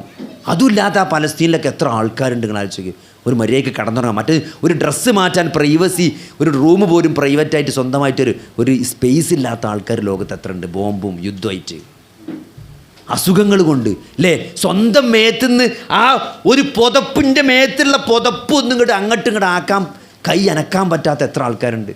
ഓരോരുത്തർ വന്ന് പുതപ്പിച്ച് കൊടുക്കുന്ന എത്ര ആൾക്കാരുണ്ട്. കൈ ഇളകാത്ത ആൾക്കാർ, കാലിളകാത്ത ആൾക്കാർ, ശരീരത്തിന് മുറിവേറ്റ മനസ്സിന്, അല്ലേ? ഒരാൾ വന്നിട്ട് എൻ്റെ കൺസൾട്ടേഷൻ ഞാൻ പരിശോധിക്കുന്ന റൂം എന്നുള്ളത് എൻ്റെ അപ്പുറത്ത് മാനസിക രോഗത്തിൻ്റെ ഡോക്ടറാണ്. 2 റൂം അപ്പുറപ്പുറമല്ലേ. അപ്പോൾ ചിലപ്പോൾ മാറിയാണ്ട് രോഗികൾ എൻ്റെ അടുത്തേക്ക് വരും. ശരി, ഈ റൂം മാറിയാണ്ടേ. അപ്പോൾ ഒരുത്തം വന്ന് ഇരുന്നാണ്ട് പറയാണ്, ഞാൻ അപ്പം നമ്മൾ എൻ്റെ അടുത്തേക്ക് സാധാരണ മുട്ടുവേന, ഊരവേന, പെരടി വേന, തരിപ്പ് കജ്ജുംകാല്, തരിപ്പ് കടച്ചിലിട്ട് ആൾക്കാർ വരിക. അപ്പോൾ ഒരുത്തം വന്നിരുന്നാണ്ട് എന്നോട് പറയാണ്, ഡോക്ടറെ മനസ്സ് മോഷണം പോവാണ്. മനസ്സ് മോഷണം പോവാ? നിങ്ങൾ കേട്ടിങ്ങനെ? ഞാൻ എൻ്റെ ജീവിതത്തിൽ ആദ്യമായിട്ട് കേൾക്കുകയാണ്. ഞാനിങ്ങനെ അന്തം വിട്ട്, മനസ്സ് മോഷണം പോയി. ആ ഡോക്ടറെ, ഞാൻ വിചാരിച്ചതൊക്കെ ഒരു മനസ്സിലാക്കുകയാണ്. നിങ്ങൾ ആലോചിച്ച്, നിങ്ങളെ വാപ്പാൻ്റെ മുമ്പിൽ ഇങ്ങനെ നിന്നിട്ട് നിങ്ങൾക്ക് തോന്നുകയാണ്, നിങ്ങൾ ചിന്തിക്കണമൊക്കെ വാപ്പാക്ക് മനസ്സിലാവേണ്ടി പറഞ്ഞാൽ പിന്നെ നിങ്ങൾക്ക് എന്ത് നിലപാടാണുള്ളത്? അത് നമ്മൾ വിചാരിക്കണതൊക്കെ വേറുള്ളവർക്ക് മനസ്സിലാകുന്നുണ്ട് എന്ന് തോന്നുന്നു. അതൊരു മാനസികമാണ്, അതൊരു അസുഖമാണ്. ഓ പറയാ ഓടി ഇരുന്നുണ്ട്, സമാധാനം കിട്ടണില്ല. അപ്പോൾ ഇങ്ങനെയൊക്കെ രോഗികളുണ്ട്. ഇതൊന്നും ഇപ്പോൾ നമുക്കില്ലല്ലോ. നമുക്ക് അങ്ങനത്തെ ഒരു ഭ്രാന്തൊന്നുമില്ലല്ലോ, അൽഹംദുലില്ലാ. നമ്മളെന്താ, അപ്പോൾ നമ്മൾ താരതമ്യം നിർത്തുക. നമ്മളെന്താ ഉള്ളത് ആലോചിക്കുക. എത്രയോ നമുക്കുണ്ട്, അല്ലേ? നല്ല 2 കിഡ്നി ഉണ്ട്, നമുക്ക് ഡയാലിസിസ് ഒന്നും വേണ്ടല്ലോ, കണ്ണുണ്ട്, അല്ലേ? തിമിരല്ല, കാണുന്നുണ്ട്, കാഴ്ച ഉണ്ടെന്ന് ചെന്നാൽ തിന്നാണ്ട്, രാവിലെ ഉണ്ട്, കടന്നുറങ്ങാൻ ഒരു സ്ഥലമുണ്ട്, അത്യാവശ്യമുള്ളൊരു പഴയതാണെങ്കിൽ ഒരു വണ്ടിയില്ലേ. ഇതൊക്കെ അല്ലേ അൽഹംദുലില്ലാ. ഇതൊന്നും ഇല്ലാത്തത്ര ആൾക്കാരുണ്ട്. അതുകൊണ്ട് ഉള്ളതിങ്ങനെ ആലോചിക്കുക, അതിനിങ്ങനെ ശുക്ർ ചെയ്യ്. ഇൻ ശക്കർത്തും ല അസീദന്നക്കും. അതിങ്ങനെ പടച്ചോൻ ഇട്ടേരും. മറ്റില്ല, പോരാ, എത്താ, ഇതന്നുള്ളൂ, കഴിഞ്ഞു, ഇങ്ങനെ പറഞ്ഞാൽ തരങ്ങൾ പിശാച് നമ്മൾ നിരാശയിലേക്ക് കൊണ്ടിട്ട് പടച്ചവൻ്റെ അടുത്ത് ഇങ്ങനെ അകറ്റി കൊണ്ടുപോകും. അത് പിശാചിൻ്റെ തന്ത്രമാണ്. പിശാചിൻ്റെ നിരാശ ഉണ്ടാക്കുക എന്നുള്ളത്. ഇബ്ലീസ് എന്നുള്ള പേരെന്നതാണ്, അൽബസ, നിരാശപ്പെടുത്തും. അപ്പോൾ നിരാശ പാടില്ല വിശ്വാസിക്ക്, പ്രതീക്ഷ മാത്രമേ പാടുള്ളൂ. എത്തിനത് ഇവിടെയൊക്കെ കുറച്ചുള്ള ഈ സൗകര്യങ്ങളൊക്കെ കുറച്ച് സമയമുള്ളൂ. പക്ഷെ പടച്ചോൻ്റെ സൗകര്യങ്ങളും സുഖങ്ങളും എന്ന് പറഞ്ഞാൽ അത് കാലാകാലമാണ്, ഗ്യാരണ്ടിയാണ്. നിങ്ങൾ ഏത് ടൂർ പോയി നോക്കി, ശനി ഞായറും കഴിഞ്ഞാൽ തിങ്കളാഴ്ച ഓഫീസിൽ പോകണം. അവിടുന്ന് പെട്ടി എന്താണ് ഒക്കെ പറിച്ചിട്ട് പോരനവിടുന്ന്. അത് വല്ലാത്ത ഇടങ്ങേറന്നെയാണ്. നമ്മൾ എന്ത് ടൂർ പോയി കഴിഞ്ഞാലും ആ പോരിനെന്നൊരു ഇടങ്ങേറന്നെ. കുട്ടികൾ പറയും ഒരു ദിവസം കൂടി നിൽക്കുകയെന്ന്. നമുക്ക് തോന്നും ഇവിടെ തന്നെ നിന്നെങ്കിൽ നമുക്ക് ഇവിടെ ഒരു പെരെടുത്താലോ എന്നൊക്കെ തോന്നും. അതന്നെ ചങ്ങന്മാരെ സ്വർഗം. ഇവിടെ നിങ്ങൾക്ക് ഊട്ടി പോയിട്ടും കൊടൈക്കനാൽ പോയിട്ട് ആ ഇങ്ങനെ തണുപ്പത്ത് ഇങ്ങനെ നിന്നിട്ട് അവിടെ ഇങ്ങനെ ആ വെള്ളത്തിൻ്റെ അടുത്തും ആ പച്ചപ്പിൻ്റെ അടുത്തും ഇങ്ങനെ നിൽക്കുമ്പം ഇവിടെ ഒരു പെരണ്ടായിന്ന് ഇങ്ങനെ തോന്നൂലേ? അതന്നെയാണ് സ്വർഗം. ജന്നാത്തു അദ്നിൻ തജ്രി മിൻ തഹ്തിഹൽ അൻഹാർ ഖാലിദീന ഫീഹാ. അവിടെ കാലാകാലാണ്. അവിടെ ഞായറാഴ്ച വൈകുന്നേരം വെക്കേറ്റ് ചെയ്ത് പോകേണ്ട ആവശ്യമല്ല. അവിടെ കാലാകാലാണ്. അവിടെ പിന്നെ അസുഖമില്ല, അറ്റാക്കില്ല, കൊളസ്ട്രോൾ നോക്കണ്ട, ഷുഗർ നോക്കണ്ട, ചെക്കപ്പിന് പോകണ്ട, ആൻജിയോപ്ലാസ്റ്റി നോക്കണ്ട. വലിയൊരു പൈസക്കാരനെ കാണാൻ പോയി ഞാൻ, പിരിവിന് പോയതാണ്. അപ്പോൾ മൂപ്പരെന്താ നിങ്ങൾ ഇവിടെ ഇങ്ങനെ ഇൻസുലിൻ്റെ ഇത് വെച്ചേക്കാണ്, അതായത് ഷുഗർ നോക്കാൻ ഇവിടെ ഒരു സാധനം വെച്ചേക്കാണ്. അപ്പോൾ ഇതിങ്ങനെ ഇവിടെ ഫോൺ ഇതിൻ്റെ അടുത്ത് കൊണ്ടുപോയി ആ ഷുഗർ തീ കാണിക്കും. അപ്പോൾ ചോറ് കഴിക്കാൻ നേരമാകുമ്പോൾ ഇങ്ങനെ മൂപ്പര് ഈ ഫോൺ ഇങ്ങോട്ട് കൊണ്ടുപോകും. അപ്പോൾ തീക്ക് നോക്കും. അപ്പോൾ എന്താ നിങ്ങൾ 320. ഇനിയിപ്പോൾ എന്ത് ചോറാ വെച്ചാൽ. അപ്പോൾ എന്നോട് അദ്ദേഹം പറയാണ് 320 ചിലപ്പം കാണും. അപ്പോൾ ഞാൻ മൂപ്പര് വലിയ മലയാളിയാണ്. അപ്പോൾ മൂപ്പര് റൂമിൽ പോയിട്ട് എന്ത് ചെയ്യും, അവിടെ ജിമ്മുണ്ട് പെരയിൽ, ജിമ്മിൽ പോയിട്ട് ഇങ്ങനെ 1 മണിക്കൂർ എക്സസൈസ് ചെയ്യും. അപ്പോൾ ഒന്നുകൂടി നോക്കും. അപ്പോൾ 140. അത് കുറച്ച് കക്കരിക്കും വെള്ളം കുടിച്ച് കടന്നുറക്കും. സഹോദരങ്ങളെ, വലിയ വലിയ വരുമാനമുള്ള ആൾക്കാരുടെ അവസ്ഥ ഇത്. നിങ്ങളൊന്നിലും മന്തിയൊക്കെ തിന്ന് സുഖമായിട്ട് ഏമ്പൊക്കെ വിട്ട് കടന്നുറങ്ങാൻ പറ്റില്ലേ? ഉള്ളിൽ അൽഹംദുലില്ലാ പറഞ്ഞോളി സഹോദരന്മാർ. അതാണ് ജീവിതം എന്ന് പറഞ്ഞാൽ, അതാണ് ജീവിതം. ഉള്ളിൽ അൽഹംദുലില്ലാ പറയാൻ പഠിച്ചോ, എന്നാൽ ടെൻഷൻ പരമാവധി കുറവേ. കാരണം എല്ലാത്തിനെ പറ്റി ആലോചിച്ച് ടെൻഷനായോ ടെൻഷൻ കൂടും ചെയ്യും, പടച്ചോൽ നകന്നു പോവുകയും ചെയ്യും. മറ്റേത് പടച്ചോൻ പിന്നെ ഇങ്ങനെ തരും. അപ്പോൾ അതുകൊണ്ട് അത് നമ്മൾ മനസ്സിലാക്കുക. പിന്നെ അടുത്തത് നമ്മൾ ചെയ്തു പോണ തെറ്റുകളാണ്. തെറ്റുകളെ നമ്മൾ ഗൗരവമായി കാണേണ്ടതുണ്ട്. പാപങ്ങൾ എത്ര ചെറുതാണെങ്കിലും, നിങ്ങൾ നല്ല ഓർത്തോളി, പാപങ്ങൾ എത്ര ചെറുതാണെങ്കിലും ആ പാപങ്ങളിലെ നിലപാട് ഗൗരവമുള്ളതാണ്. അള്ളാഹുവിനെയും റസൂലിനെയും ധിക്കരിക്കുക എന്ന് പറഞ്ഞാൽ അതാണൊരു തെറ്റെന്നറിയുമ്പം. അപ്പോൾ ചെറിയ തെറ്റന്നെയാണെങ്കിലും ആ തെറ്റെന്ന് പറഞ്ഞാൽ അള്ളാഹുവിൻ്റെ റസൂലിനെയും ധിക്കരിക്കൽ തന്നെയാണ്. അത് ചെറിയ തെറ്റാണെങ്കിലും. അത് കുറേ ചെറിയ തെറ്റ് ചെയ്യുമ്പോൾ എന്താ നിങ്ങൾ തെറ്റിൻ്റെ ഒരു ഗൗരവം നഷ്ടപ്പെടും. പിന്നെ നമ്മൾ വലിയ തെറ്റ് നമുക്കൊരു പ്രശ്നമില്ലാന്ന് തോന്നും. വലിയ തെറ്റ് ചെയ്താലൊരു പ്രശ്നം എന്താ നിങ്ങൾ, ആദ്യമൊക്കെ മനസ്സിനൊരു കുത്തലുണ്ടാവും. പിന്നെ നമ്മൾ തെറ്റിനെ ന്യായീകരിക്കാൻ തുടങ്ങും. തെറ്റിനെ ന്യായീകരിക്കും. അതൊന്നൊരു വ്യഭിചാരമല്ല, അതൊന്നൊരു പലിശല്ല. അതൊക്കെ പലിശ. ഇപ്പോൾ അതൊക്കെ വട്ടിപ്പലിശക്കാണ് പലിശ അറിയാം. എഡ്യൂക്കേഷൻ ലോണിനും വീടിന് വാങ്ങണ ലോണിനും വണ്ടിക്ക് വാങ്ങണ 6%, 7% ലോണിനൊന്നും അന്ന് പലിശ എന്ന് പറയാൻ പറ്റൂല. അതൊക്കെ കൂട്ടുപലിശക്കാണ് പലിശ എന്ന് പറയാം. ഏത് പലിശ മുങ്ങിക്കിടക്കണോ പറയാണ്, ഓൻ്റെ ഈ ഭാരത്താണത്. ഓ അങ്ങനെ ദീന് പറയാം. അപ്പോൾ ആദ്യം എന്താ പറയുക, ആദ്യം എടുക്കാനൊക്കെ ഒരു മടി ഉണ്ടാവും. പിന്നെ എടുത്ത് കുറേ പലിശാവും. പിന്നെ പറയും അന്നിപ്പോൾ ഒരു പലിശ അല്ല എന്ന് പറയും. പലിശ വാങ്ങണേക്കാൾ ഗൗരവമാണ് പലിശ തെറ്റല്ല എന്ന് പറയാമെന്ന്. അത് കുഫറാണ്. പലിശ തെറ്റല്ല എന്ന് പറഞ്ഞാൽ കുഫറാണ്. പലിശ വാങ്ങിയാലേ പലിശ വാങ്ങണില്ല കുറ്റേ കിട്ടുള്ളൂ. മറ്റേത് കുഫറാണ്. കുഫർ ഷിർക്കിലേക്ക് എത്തിക്കും, ഷിർക്ക് നരകത്തിലേക്കാണ് എത്തിക്കുക. അപ്പോൾ പാപങ്ങളെ നിസ്സാരമായൊരു വിശ്വാസി കാണാൻ പാടില്ല. കാരണം പാപങ്ങളുടെ അനന്തരഫലങ്ങൾ ഗൗരവമുള്ളതാവും. നമ്മൾ കുറേ നുണ പറഞ്ഞ്, നമ്മൾ കുറേ തെറ്റ് ചെയ്തു, ആ തെറ്റ് മൂടി വെക്കാൻ വേണ്ടി അടുത്ത തെറ്റ് ചെയ്യും. അതിൽ നിന്ന് അടുത്ത തെറ്റിലേക്ക് പോകും. അവസാനം നമ്മൾ ഇവിടെ ചെന്നെത്താന്ന് ആ തെറ്റ് തുടങ്ങുമ്പോൾ നമുക്കറിയില്ല.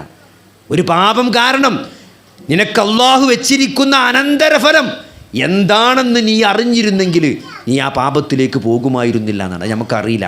പാപങ്ങളുടെ അനന്തരഫലങ്ങൾ വളരെ ഗൗരവമുള്ള. ചോദിക്കി, ഒരു സുജൂദ് ചെയ്യാത്തതിനാണ് ഇബ്ലീസ് ശപിക്കപ്പെട്ടവനായി മാറിയത്. ആദമിനൊരു സുജൂദ് ചെയ്യാൻ പറഞ്ഞപ്പോൾ ഒരൊറ്റ സുജൂദ് എനിക്ക് പറ്റൂലായിരുന്നു. അതുകൊണ്ട് എന്താണ് ഒരു പാപം കൊണ്ട് അതിൻ്റെ അനന്തരഫലമായിട്ട് എന്താണ് ഇനി സംഭവിക്കാൻ പോകുകയെന്ന് നമുക്കറിയാത്തത് കൊണ്ട് സഹോദരങ്ങളെ, പാപങ്ങളെ നമ്മൾ കുറച്ചും കൂടി ഗൗരവമായി തന്നെ കാണണം. പിന്നെ നമസ്കാരമാണ് അടുത്ത്.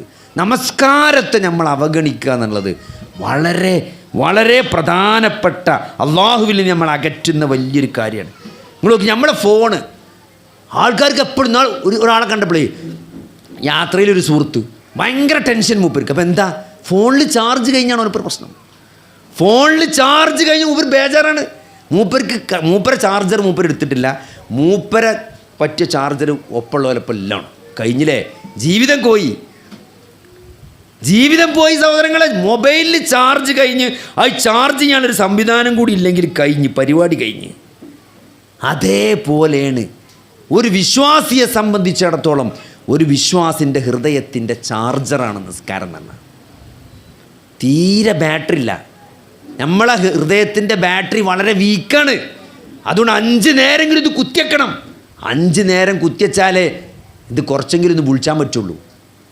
കുറച്ചെങ്കിലും നമ്മളെ ഫോണിൽ ഹൃദയത്തിൽ ചാർജ് നിൽക്കണമെങ്കിൽ നിങ്ങളാഴ്ചക്ക് 50 നേരം കുത്താൻ വേണ്ടിയിട്ടാണ് മൂസാ നബി അള്ളാഹുവിൻ്റെ റസൂൽ താഴത്തേക്ക് ഇറങ്ങിയെന്ന്, അറസ്റ്റ് പോയി മേലെ നിന്ന് ഇറങ്ങിയെന്ന്. 50 നേരത്തെ നിസ്കാരം നിർബന്ധമാക്കി കൊണ്ടുവന്ന് അത് 9 നടന്നിട്ട് 5 നേരം കുത്തലാക്കിയത്. ആ 5 നേരം നമ്മൾ ചാർജ് ചെയ്യണം. 5 നേരം നമ്മൾ ചാർജ് ചെയ്യണം. ആ ചാർജ് സഹോദരങ്ങളെ, അത് നമ്മൾ മര്യാദ നിസ്കാരം കൃത്യമായിട്ട് ചെയ്യില്ലെങ്കിൽ നമ്മൾ ഹൃദയത്തിൻ്റെ ബാറ്ററി പോവും, നമ്മൾ ഹൃദയം വീക്കാവും, നമ്മളെ ഹൃദയത്തിൽ കാര്യങ്ങൾ കയറാതാവും. അപ്പോൾ അതുകൊണ്ട് അത് നമ്മൾ നല്ലോണം എന്ത് ചെയ്യണം, നമ്മൾ നല്ലോണം ശ്രദ്ധിക്കണം. നിസ്കാരത്തിൻ്റെ കാര്യത്തിൽ ഒരു വീഴ്ച ഉണ്ടാകുമ്പോൾ 5 നേരം ആണാണോ പള്ളിയിൽ പോയി ജമാഅത്തായിട്ട് നിസ്കരിക്കണം. അത് ജോലി സ്ഥലത്താണെങ്കിൽ എവിടെ അതിനുള്ള സെറ്റപ്പ് നമ്മൾ ഉണ്ടാക്കണം, അതിന് നമ്മൾ പ്രയോറിറ്റി നൽകണം. ഇന്നിപ്പോൾ നാളെ സുബൈന് കഴിഞ്ഞാൽ ഒരു വിശ്വാസിയെ സംബന്ധിച്ചിടത്തോളം അവൻ്റെ ഏറ്റവും വലിയ പ്രശ്നം അടുത്ത ളുഹർ ജമാഅത്ത് ഇവിടെ എന്നുള്ളതാണ്. അതിനൊരു കൃത്യമായൊരു യാത്രയാണോ എന്താണ് അതിനൊരു പ്ലാൻ നമ്മൾ എൻ്റെ ളുഹർ ഇനി എവിടെ ആയിരിക്കും, കൃത്യമായൊരു പ്ലാന് ഒരു വിശ്വാസിക്കുണ്ടായിരിക്കും. എൻ്റെ അസ്റ ഇവിടെ ആയിരിക്കും, എൻ്റെ മഗ്‌രിബ് ഇവിടെ ആയിരിക്കും, എൻ്റെ ഇന്നത്തെ ഇശാ ജമാഅത്ത് ഇവിടെ ആയിരിക്കും. അത് കൃത്യമായിരിക്കണം. ആ നമസ്കാരത്തിൻ്റെ കാര്യത്തിൽ യാതൊരു വീഴ്ചയും ഒരു വിശ്വാസിക്ക് ഉണ്ടാകാൻ പാടില്ല എന്നുള്ളതാണ്. എന്നാലേ എന്തുള്ളൂ, എന്നാലേ പടച്ചോൻ്റെ ഈ മയ്യത്തുണ്ടല്ലോ, എൻ്റെ അപ്പൻ്റെ റബ്ബുണ്ട് നമ്മൾ ഈ പറയണ്ടല്ലോ, ആ റബ്ബ് ഉണ്ടാവുള്ളൂ. ലഇൻ അഖംതുമുസ്സലാത്ത സൂറത്തു മായിദയിൽ ബനൂ ഇസ്രായേലോട് അള്ളാഹു പറയുന്നൊരായത്തുണ്ട്. 12ാമത്തെ ആയത്താണ് എൻ്റെ ഓർമ്മ, ഇനി തെറ്റുണ്ടോ അറിയില്ല, ഒന്ന് പോയി ഓതൊക്കെയുണ്ട്. ബനൂ ഇസ്രായേലിനോട് പടച്ചോൻ പറയാണ്, ഞാൻ നിങ്ങളുടെ കൂടെയുണ്ട്, ഇനി മഅക്കും. എന്നിട്ട് കുറച്ച് കാര്യങ്ങൾ പറയുന്നുണ്ട്. ലഇൻ അഖംതുമുസ്സലാത്ത, നിങ്ങൾ നമസ്കാരം നിലനിർത്തുന്നവരാണെങ്കിൽ അങ്ങനെ ഒരു 3-4 കാര്യം പറയുന്നുണ്ട്. ആ കാര്യം ഇന്ന് തന്നെ പോയിട്ട് അതിൽ യാതൊരു വിട്ടുവീഴ്ച ഇനി ചെയ്യാൻ പാടില്ല. നിസ്കാരം അതിൽ ഏറ്റവും പ്രധാനപ്പെട്ട ഒന്ന് നിസ്കാരം തന്നെയാണ്. പിന്നെ സഹോദരങ്ങളെ, നേരത്തെ പറഞ്ഞ പോലെ നമ്മളെന്താണ് നന്ദി കാണിക്കുക എന്നുള്ളത്. നന്ദി, അൽഹംദുലില്ലാഹി റബ്ബിൽ ആലമീൻ. ഒരു ഫാത്തിഹ തുടക്കുമ്പം തന്നെ സർവ്വലോക രക്ഷിതാവായ അള്ളാഹുവിൻ്റെ റബ്ബുൽ ആലമീനാണ് എൻ്റെ സർവ്വ ഹംദുകളും എന്ന് പറയുമ്പോൾ, സ്തുതികളെന്ന് പറയുമ്പം അള്ളാഹുവിനെ വാഴ്ത്താണ് ഞാൻ ഈ നിൽക്കുന്നത്. എത്ര മസിലുകൾ പ്രവർത്തിച്ചിട്ടാണ് ഞാൻ ഈ നിൽക്കുന്നത് അറിയങ്ങൾ. എനിക്കൊരു തലച്ചോറിൽ ചെറിയൊരു രക്തക്കോയിൽ ബ്ലോക്കായാൽ എനിക്ക് നിൽക്കാൻ പറ്റൂല. പിന്നെ എൻ്റെ ഭാര്യ, എൻ്റെ അമ്മ എന്നെന്ത് ചെയ്യണം, എന്നെ പിടിച്ചുകൊണ്ടിരണം. എത്ര ആളുകളാണ് സ്ട്രോക്ക് സംഭവിച്ചിട്ട്. നിങ്ങൾ ഫിസിയോതെറാപ്പിയിൽ പോയി നോക്കി, പണ്ടത്തെ പോലെയല്ല. പണ്ടൊക്കെ സ്ട്രോക്ക് എന്ന് പറഞ്ഞാൽ മരിച്ചാൻ ആ നേരത്ത് വല്യാപ്പാക്കും വല്യമാക്കും വരുന്ന സാധനമാണ് സ്ട്രോക്ക്. ഇന്ന് 37, 35, 40, 45 ആൾക്കാർക്കാണ് സ്ട്രോക്ക് വരുന്നത്, അറ്റാക്ക് വരുന്നത്. പണ്ട് മരിച്ചാന്ന് പറയുമ്പോൾ എന്താ, നിങ്ങൾ മരിച്ചാന്ന് പറയുമ്പോൾ നമുക്ക് സമയമായിട്ടില്ല എന്ന് നമുക്ക് തന്നെ തോന്നും. കാരണം മരിച്ചവരൊക്കെ വയസ്സന്മാരായിരുന്നു. ഇന്ന് അങ്ങനല്ല. ഇന്ന് ചെറുപ്പക്കാർക്കാണ് അറ്റാക്ക്, സ്ട്രോക്ക്, മരണം. അല്ലേ, ജിമ്മിൽ മരിച്ച, കളിൻ്റെ അടിയിൽ മരിച്ച, ജോലിൻ്റെ അടിയിൽ മരിക്കുക, ഓടിൻ്റെ അടിയിൽ മരിക്കുക. ഇത് 50 കിലോമീറ്ററൊക്കെ മാരത്തോൺ ഓടിക്കാണ്ട് ആൾ വന്ന് കഴിഞ്ഞാണ് മുക്കുക. എന്താ ശരീരം, എന്താ പളുങ്ക് പോലത്തെ ശരീരം, ഒന്നുമില്ലാണ് കിടക്കുക, ഓട്ടത്തിൻ്റെ അടിയാണ് കിടക്കുക മരിച്ച. അതുകൊണ്ട് എപ്പോഴാണെങ്കിലും മരിക്കുക എന്നുള്ളൊരു ബോധം ഇന്ന് ഉണ്ടായിരിക്കുന്ന ആൾക്കാർക്ക്. പണ്ട് അങ്ങനെ ഇല്ലായിരുന്നു. പണ്ടൊക്കെ അതൊക്കെ ഹജ്ജൊക്കെ കഴിഞ്ഞ് അവസാനമായിട്ടൊക്കെ എല്ലാം കഴിഞ്ഞ് എല്ലാ തോന്നിയാസം കാട്ടി ഒരു ഹജ്ജും ചെയ്തിട്ടല്ലേ മരിച്ചുള്ളൂ എന്നാണ്. ഇപ്പോൾ അതൊന്നുമില്ല. അപ്പോൾ ഹജ്ജിനൊന്നിനും ഉംറയ്ക്ക് ഒന്നിനും കിട്ടൂല. ഇപ്പോൾ ഒരു ചാൻസും കിട്ടാൻ ചാൻസ് ഇല്ല. അക്കോലത്തിലാണ് ആൾക്കാരുടെ ജീവിതം. കാരണം വലിയ ഷവായക്കാണ്ട് ഒന്നല്ല തിന്നണ്. ഒരു കോയിൻ്റെ കുറക് 2-3 കഷ്ണാക്കി തിന്നൊരു കാലം ഉണ്ടായിരുന്നു ഇവിടെ. ഇപ്പോൾ ഒരു കോയിനെ 2-3 ആൾക്കാർ കൂടിയാണ്ട് ഓരോ കോയിനൊക്കെ തിന്നണത്. അതുകൊണ്ട് പറയാൻ പറ്റൂല. Attack 60 attack 30 എത്തിക്കണ്. 12 കൊല 20ക്കും 25ക്കൊക്കെ അറ്റാക്ക് വന്നിക്കണ്. കാരണം ഒരു പുരുഷായുസിൽ തിന്നേണ്ട കോഴി ഒരു 5 കൊല്ലം കൊണ്ടൊക്കെ തിന്ന് തീർക്കല്ലേ. അപ്പോൾ സഹോദരങ്ങളെ, നമ്മൾ മനസ്സിലാക്കേണ്ടത് മരണം ഏത് സമയത്തും വരും. അപ്പോൾ എന്താ നിങ്ങൾ അത് അള്ളാഹുവിനെ നന്ദി കാണിച്ചുകൊണ്ട് കിട്ടിയ അനുഗ്രഹങ്ങൾക്കൊക്കെ നന്ദി കാണിച്ച് അള്ളാഹു അൽഹംദുലില്ലാ. ഇതൊക്കെ നമ്മൾ ഈ ഫിസിയോതെറാപ്പിയിലൊക്കെ പോയാൽ 37, 35, 45 വയസ്സുള്ള ആൾക്കാർ പെണ്ണുങ്ങൾ ഇമ്മാൻ്റെയൊക്കെ കൈ പിടിച്ച് ഇപ്പോൾ സ്ഥിരമായിട്ട് ഫിസിയോതെറാപ്പിക്ക് വരുന്ന ഒരാളെ കണ്ടു. അപ്പോൾ ആദ്യമൊക്കെ പെണ്ണുങ്ങളെ കൊണ്ടുവന്നീന്ന്, ഇപ്പം ഉമ്മാൻ്റെ അപ്പ വരുന്നത്. അപ്പോൾ എന്താ വെച്ചപ്പോൾ എത്ര വെച്ചിട്ട് അപ്പോൾ പെണ്ണുങ്ങൾ കൊണ്ടുവരിക? പെണ്ണുങ്ങളിപ്പോൾ ചെറിയൊരു പണിക്കുമുണ്ട്. കാരണം പണിക്ക് നയിച്ചുകൊണ്ടിരാൻ ആളില്ല. പെണ്ണുങ്ങൾ ജോലിക്ക് പോവുകയാണ് ഇപ്പോൾ. എന്നിട്ട് ഉമ്മയാണ് ഫിസിയോതെറാപ്പിക്ക് കൊണ്ടുവരുന്നത്. ഇതൊക്കെ സഹോദരങ്ങൾ, ഇത് ആ പറഞ്ഞ ആൾ നാളെ നമ്മളായി മാറും. ഇതൊക്കെ ആർക്കും വരാം. അതുകൊണ്ട് ഉള്ള സമയത്ത് സഹോദരങ്ങളെ ഇതിലൊക്കെ നന്ദി കാണിച്ച്, അതുകൊണ്ട് ഇങ്ങനെ ഈ പളുങ്കി നമ്മൾ നടക്കണ്ടല്ലോ. ഇനി ഒന്നുമില്ല, ഈ തുണിയും കുമ്പായിട്ട് കാണ്ട് നമുക്ക് 2 കാലും അങ്ങനെ നടന്ന് ഒരാളോട് മര്യാദയ്ക്കൊന്ന് വർത്താനം പറയാൻ പറ്റില്ലേ? അതന്നെ ഏറ്റവും വലിയ അനുഗ്രഹമാണ്. അത് നമുക്ക് മനസ്സിലാകാത്ത എന്താ നിങ്ങൾ, അതിന് പറ്റാത്ത കുറേ ആൾക്കാരുണ്ട്. ഓരോരുത്തർ 10 മിനിറ്റ് പോയി ഇരുന്നാൽ നമുക്ക് മനസ്സിലാവും നമുക്ക് എന്താണ് പടച്ചോൻ തിന്നുകണെന്ന്. അതുകൊണ്ട് തെന്നിനെ പറ്റി ആലോചിക്കുക, ഉള്ളിനെ പറ്റി ആലോചിക്കുക, ഇല്ലാത്തിനെ പറ്റി പറയില്ലേ സഹോദരങ്ങളെ. അതുകൊണ്ട് നമ്മളത് അവസാനിപ്പിക്കാൻ പോവാണ്. നമ്മളെല്ലാവരും ഈ കഴിഞ്ഞത് പെരയ്ക്ക് പോകും. നിങ്ങൾ കുറേ പ്രശ്നങ്ങളായിട്ട് അതിന് പരിഹാരം ഉണ്ടോ നോക്കാൻ വേണ്ടി വന്ന ആൾക്കാരൊക്കെ ഉണ്ടാവും ഇവിടെ. ഈ ഒരു വയല് കേട്ടവൻ്റെ എല്ലാ പ്രശ്നവും തീരും വിചാരിച്ച് പോകുന്നവരൊക്കെ ഉണ്ടാവും. നിങ്ങൾ കൊണ്ടുവന്ന എല്ലാ പ്രശ്നവും തിരിച്ചു പോകുമ്പോഴും അതേമാതിരി നിങ്ങളപ്പം ഉണ്ടാവും. ഒന്നും ഞാൻ ഏറ്റെടുക്കില്ല. പക്ഷെ എന്താ നിങ്ങൾ പ്രശ്നങ്ങളില്ലാത്തൊരു ജീവിതം പടച്ചോൻ വാഗ്ദാനം ചെയ്തിട്ടില്ല എന്നുള്ള ഒരു ഹക്ക് നിങ്ങൾ മനസ്സിലാക്കണം. ഒരു ഹക്ക്. അങ്ങനെയാണെങ്കിൽ അള്ളാൻ്റെ റസൂലിന് പ്രശ്നം ഉണ്ടാവില്ല എന്ന്. ഈ ലോകത്തെ ഏറ്റവും മുത്തുമണി ആരാണ്? അള്ളാൻ്റെ റസൂലാണ്. അള്ളാൻ്റെ റസൂൽ യത്തീമായിട്ടാണ് ജനിച്ചത്. 6-ാമത്തെ വയസ്സിൽ ഉമ്മ മരിച്ചു. 8-ാമത്തെ വയസ്സിൽ വല്യാപ്പ മരിച്ചു. ദരിദ്രനായിട്ടാണ് ജീവിച്ചത്. ദരിദ്രനായിട്ട് അല്ലേ? ഈത്തപ്പനൻ്റെ ഓലൻ്റെ പാട് റസൂലിൻ്റെ പുറത്ത് കടന്ന് നീച്ചുമ്പം ഇപ്പം പണ്ടത്തോലും കണ്ടിട്ടുണ്ടാവും ആ പാടൊക്കെ. നമ്മൾ പായി കടന്ന് നീച്ചാൽ ആ ഓലൻ്റെ അടിയാളാണ്. ഇപ്പോഴത്തെ കുട്ടികളെ കണ്ടുകിടന്നാവും. പരുത്ത ഈത്തപ്പനൻ്റെ പായിൻ്റെ പാട് റസൂലിൻ്റെ പുറത്ത് കണ്ടിട്ട് സാബത്ത് ചോദിച്ചിരുന്നു, ഒരു കടക്കുണ്ടാക്കി തരട്ടെ അല്ലേ? 6 കുട്ടികൾ ചെറുപ്പത്തിലെ മരിച്ചു പോയ ഒരാളെ പറ്റി നിങ്ങൾ ആലോചിച്ച് നോക്കി. ജനിക്കുമ്പോൾ 6 കുട്ടികളെ മരിച്ചു പോയേക്കുക അല്ലേ? ഭാര്യ മരിച്ചു. ഭാര്യ എന്നാലും ആ പ്രതിസന്ധി നിൽക്കുന്ന സമയത്ത് ഭാര്യ നഷ്ടപ്പെടുക. ഒപ്പം 42 കൊല്ലം നിഴലായി ജീവിച്ച അബൂ ത്വാലിബ് ആ പ്രതിസന്ധിയിൽ മരിക്കാതെ മാത്രമല്ല മുസ്ലിം അല്ലാതെ മരിച്ചു പോകുക. നിങ്ങൾ ആലോചിച്ച് നോക്കി.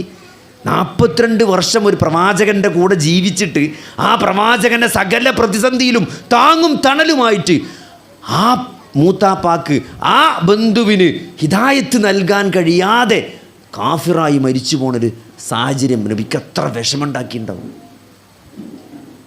ആ നബി ഏറ്റവും സ്നേഹിച്ച നാട്ടുകാരും വീട്ടുകാരും നബിനെ ഉപദ്രവിക്കുന്നൊരു സാഹചര്യം. ലാ ഇലാഹ ഇല്ലല്ലാഹ് പേരിൽ വീട്ടിൽ നിന്ന് പുറത്താക്കപ്പെട്ട, നിസ്കരിക്കുമ്പോൾ കൊടൽമാല കൊണ്ടേകാണ്ട് കഴുത്തിൽ ചാർത്തുകയാണ് സഹോദരങ്ങൾ. നിങ്ങൾ ആലോചിച്ച് നോക്കി. കഴുത്തിൽ ചാർത്തുകയാണ് അല്ലേ?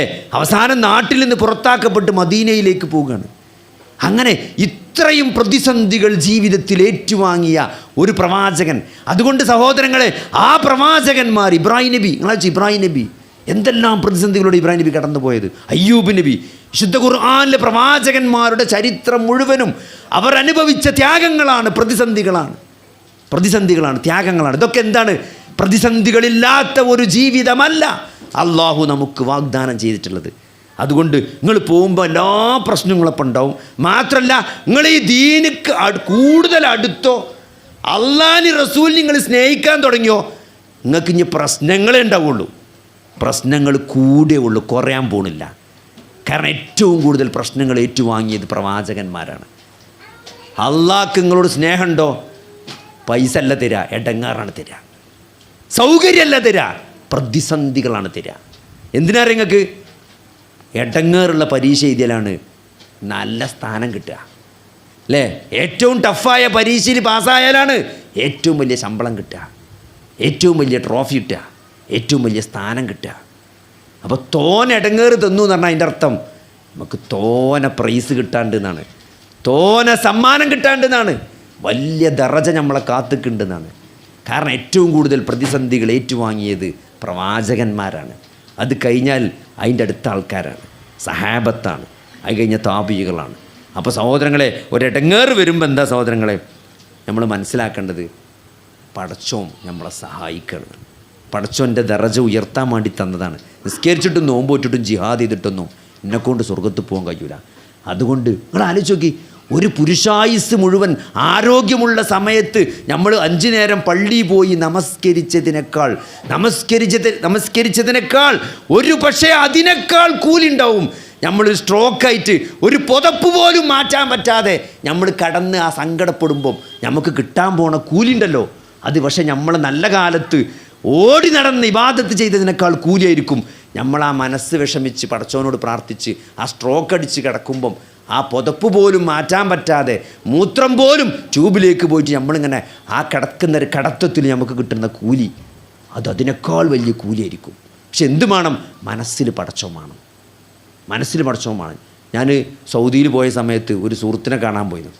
അപ്പോൾ ഒരു അറബിൻ്റെ വീട്ടിൽ പോയി. അപ്പോൾ അദ്ദേഹം സ്ട്രോക്ക് കഴിഞ്ഞ് ഇങ്ങനെ റെഡിയായി വരികയാണ്. അയാളെ വായിന്ന് വന്ന വാക്കുണ്ട്. അയാൾ സംസാരിക്കുമ്പോൾ അറബി പറയണം അൽഹംദുലില്ലാ. അയാൾക്ക് ഒരു വടി കുത്തിയിട്ടാൽ നടക്കണത്. അയാൾ പറഞ്ഞെന്താ നിങ്ങൾ? അൽഹംദുലില്ലാ, ഞാൻ എൻ്റെ വ്യാഴാഴ്ചത്തെയും തിങ്കളാഴ്ചത്തെയും നോമ്പൊക്കെ മുടങ്ങാതെ എപ്പോഴും എനിക്ക് ചെയ്യാൻ പറ്റുന്നുണ്ട്. എൻ്റെ സുന്നത്ത് നിസ്കാരം ഒക്കെ ഇപ്പോഴും ഞാൻ എന്ത് ചെയ്യുന്നുണ്ട്? മുടങ്ങാതെ നിർവഹിക്കുന്നുണ്ട്. ആ ഇബാദത്ത് ചെയ്യാൻ അള്ളാഹു എനിക്ക് ഇതൊക്കെ കഴിഞ്ഞിട്ടും തൗഫീക്ക് നൽകി എന്നത് വല്ലാത്തൊരു നിഅമത്താണ് എന്നാണ് അദ്ദേഹം പറഞ്ഞത്. അങ്ങനെ നമുക്ക് ആലോചിക്കാൻ പറ്റുന്നുണ്ടോ? അള്ളാഹു ചെയ്ത ഏറ്റവും വലിയ കാരുണ്യ സഹോദരങ്ങളെ, വലിയ വീട് തന്നു, വലിയ വണ്ടി തന്നു, നല്ല ജോലിയുള്ള മക്കളെ തന്നു എന്നതല്ല, അള്ളാഹുവിനോട് പ്രാർത്ഥിക്കാനും അവനെ ആരാധിക്കാനും അവനിൽ ഭരമേൽപ്പിച്ച് അവനെ സ്നേഹിച്ച് ജീവിക്കാനും ഒരായുസ്സു, ഒരാരോഗ്യവും, ഒരു തൗഫീക്കും നിങ്ങൾക്ക് നൽകി എന്നതാണ്. അത് നമുക്ക് മനസ്സിലാക്കാൻ പറ്റണം. അതാണ് ഈ സൗകര്യങ്ങളെക്കാളും സമ്പത്തിനേക്കാളും, ഈ സൗകര്യങ്ങളും സമ്പത്തിനേക്കാളൊക്കെ, ഈ സമ്പാദ്യത്തെക്കാളൊക്കെ എനിക്ക് വലുത് പ്രിയപ്പെട്ടത് ഈ ഒരു തൗഫീക്കാണ്. പടച്ചോനെ ആരാധിക്കാനുള്ള ആഫിയത്തും തൗഫീക്കും. അത് തിരിച്ചറിഞ്ഞ ഒരാൾ, അയാൾക്ക് ഒരു പ്രശ്നമല്ല. ആ ഒരു മാനസിക നിലവാരത്തിലേക്കാണ് ഒരു വിശ്വാസി ഉയരേണ്ടത്. അല്ലാതെ പ്രശ്നങ്ങൾ പോകുകയല്ല ചെയ്യുക. പ്രശ്നങ്ങൾ വലുതാകേ ഉള്ളൂ. ദീന് കൂടുന്തോറും പ്രശ്നങ്ങൾ കൂടുക ചെയ്യുക. പക്ഷെ എന്താ നിങ്ങൾ, ആ പ്രശ്നങ്ങളെ അതിജീവിക്കാനുള്ള ഒരു ഈമാനും കരുത്തും പടച്ചോ നമ്മളെ കൂടെ ഉണ്ട് എന്നുള്ളൊരു ബോധം നമുക്ക് നൽകും. അപ്പോൾ അതുകൊണ്ട് സഹോദരങ്ങളെ, ഹൃദയത്തിൽ പടച്ചോനെ ഉണ്ടാക്കാൻ പറ്റണം. അതിപ്പോൾ എങ്ങനെയൊക്കെ ഉണ്ടാകുക? അത് പടച്ചോനെ അറിയണം, പഠിക്കണം. ഖുർആൻ അതാണ്, ഹദീസ് അതാണ്, വഹി അതാണ്. നമ്മൾ ഗവേഷണം നടത്തിയ പടച്ചോനെ പറ്റി അറിയില്ല. അള്ളാഹും റസൂലും എന്ത് പഠിപ്പിച്ചോ അതാണ് അള്ളാഹുവിനെ പറ്റിയുള്ള ഇൽമ് എന്ന് പറഞ്ഞാൽ. അത് ഖുർആൻ പഠിക്കണം, ഹദീസ് പഠിക്കണം. അതിന് നമ്മൾ ക്ലാസ്സിൽ ചേരേണ്ടി വരും, അത് പഠിക്കേണ്ടി വരും, അത് ജീവിതത്തിൽ അമലാക്കി കൊണ്ടടക്കണം. അങ്ങനെ ആകുമ്പോൾ എന്താ നിങ്ങൾ, നിരന്തരമായ ഒരു ബന്ധം, അള്ളാഹുവുമായിട്ടുള്ള നിരന്തരമായ ഒരു ബന്ധം ഒരു വിശ്വാസിക്ക് ജീവിതത്തിൽ ഉണ്ടാവുമ്പം സഹോദരങ്ങൾ അത് കിട്ടും എന്നുള്ളതാണ്. അതുകൊണ്ട് നമ്മൾ ഇത് അവസാനിപ്പിക്കാൻ പോണ്. ഖുർആൻ കേട്ടു, ഹദീസ് കേട്ടു, കുറേ ആയത്ത് കേട്ടു, എൻ്റെ കുറേ ബഡായി കേട്ടു, പലതും നിങ്ങൾ കേട്ടുപ്പോ. ഇനി എന്താ നിങ്ങൾ, ഇനി നമ്മൾ പെരീക്ക് പോവുകയാണ്. ഇത് കേട്ടിട്ട് നമ്മളെ ജീവിതത്തിലൊരു മാറ്റം ഉണ്ടാകണം. ഇൽമു എന്ന് പറഞ്ഞാൽ അത് ഇൽമായി നിൽക്കാനുള്ള സാധനമല്ല, അത് അമലായിട്ട് പുറത്തേക്ക് വരണം. അത് നിലപാടുകളായിട്ട് ജീവിതത്തിൽ പുറത്തേക്ക് വരണം. അത് വാക്കിലൂടെ വരും. അൽഹംദുലില്ലാ എന്ന് പറയുന്നതിലൂടെ, സുബ്ഹാനല്ലാഹ് എന്ന് പറയുന്നതിലൂടെ, ഹൃദയം തട്ടി ഒരു അല്ലാഹു അക്ബർ എന്ന് പറയുന്നതിലൂടെ അത് വാക്കുകളായി പുറത്തേക്ക് വരും. അത് ചിന്തകളായി നമ്മളെ മനസ്സിൽ സമാധാനം കോരിയിട്ട് തരും. അത് കർമ്മങ്ങളായി അത് മറ്റുള്ളവർക്ക് ഉപകാരങ്ങളായിട്ട് മാറും. കൂടെ ജീവിക്കുന്ന സഹജീവികൾക്ക് കാരുണ്യമായിട്ട് വരും. നമ്മളെ ഭാര്യയോട് നല്ലൊരു സംസാരം, മക്കളോട് നല്ലൊരു പെരുമാറ്റം.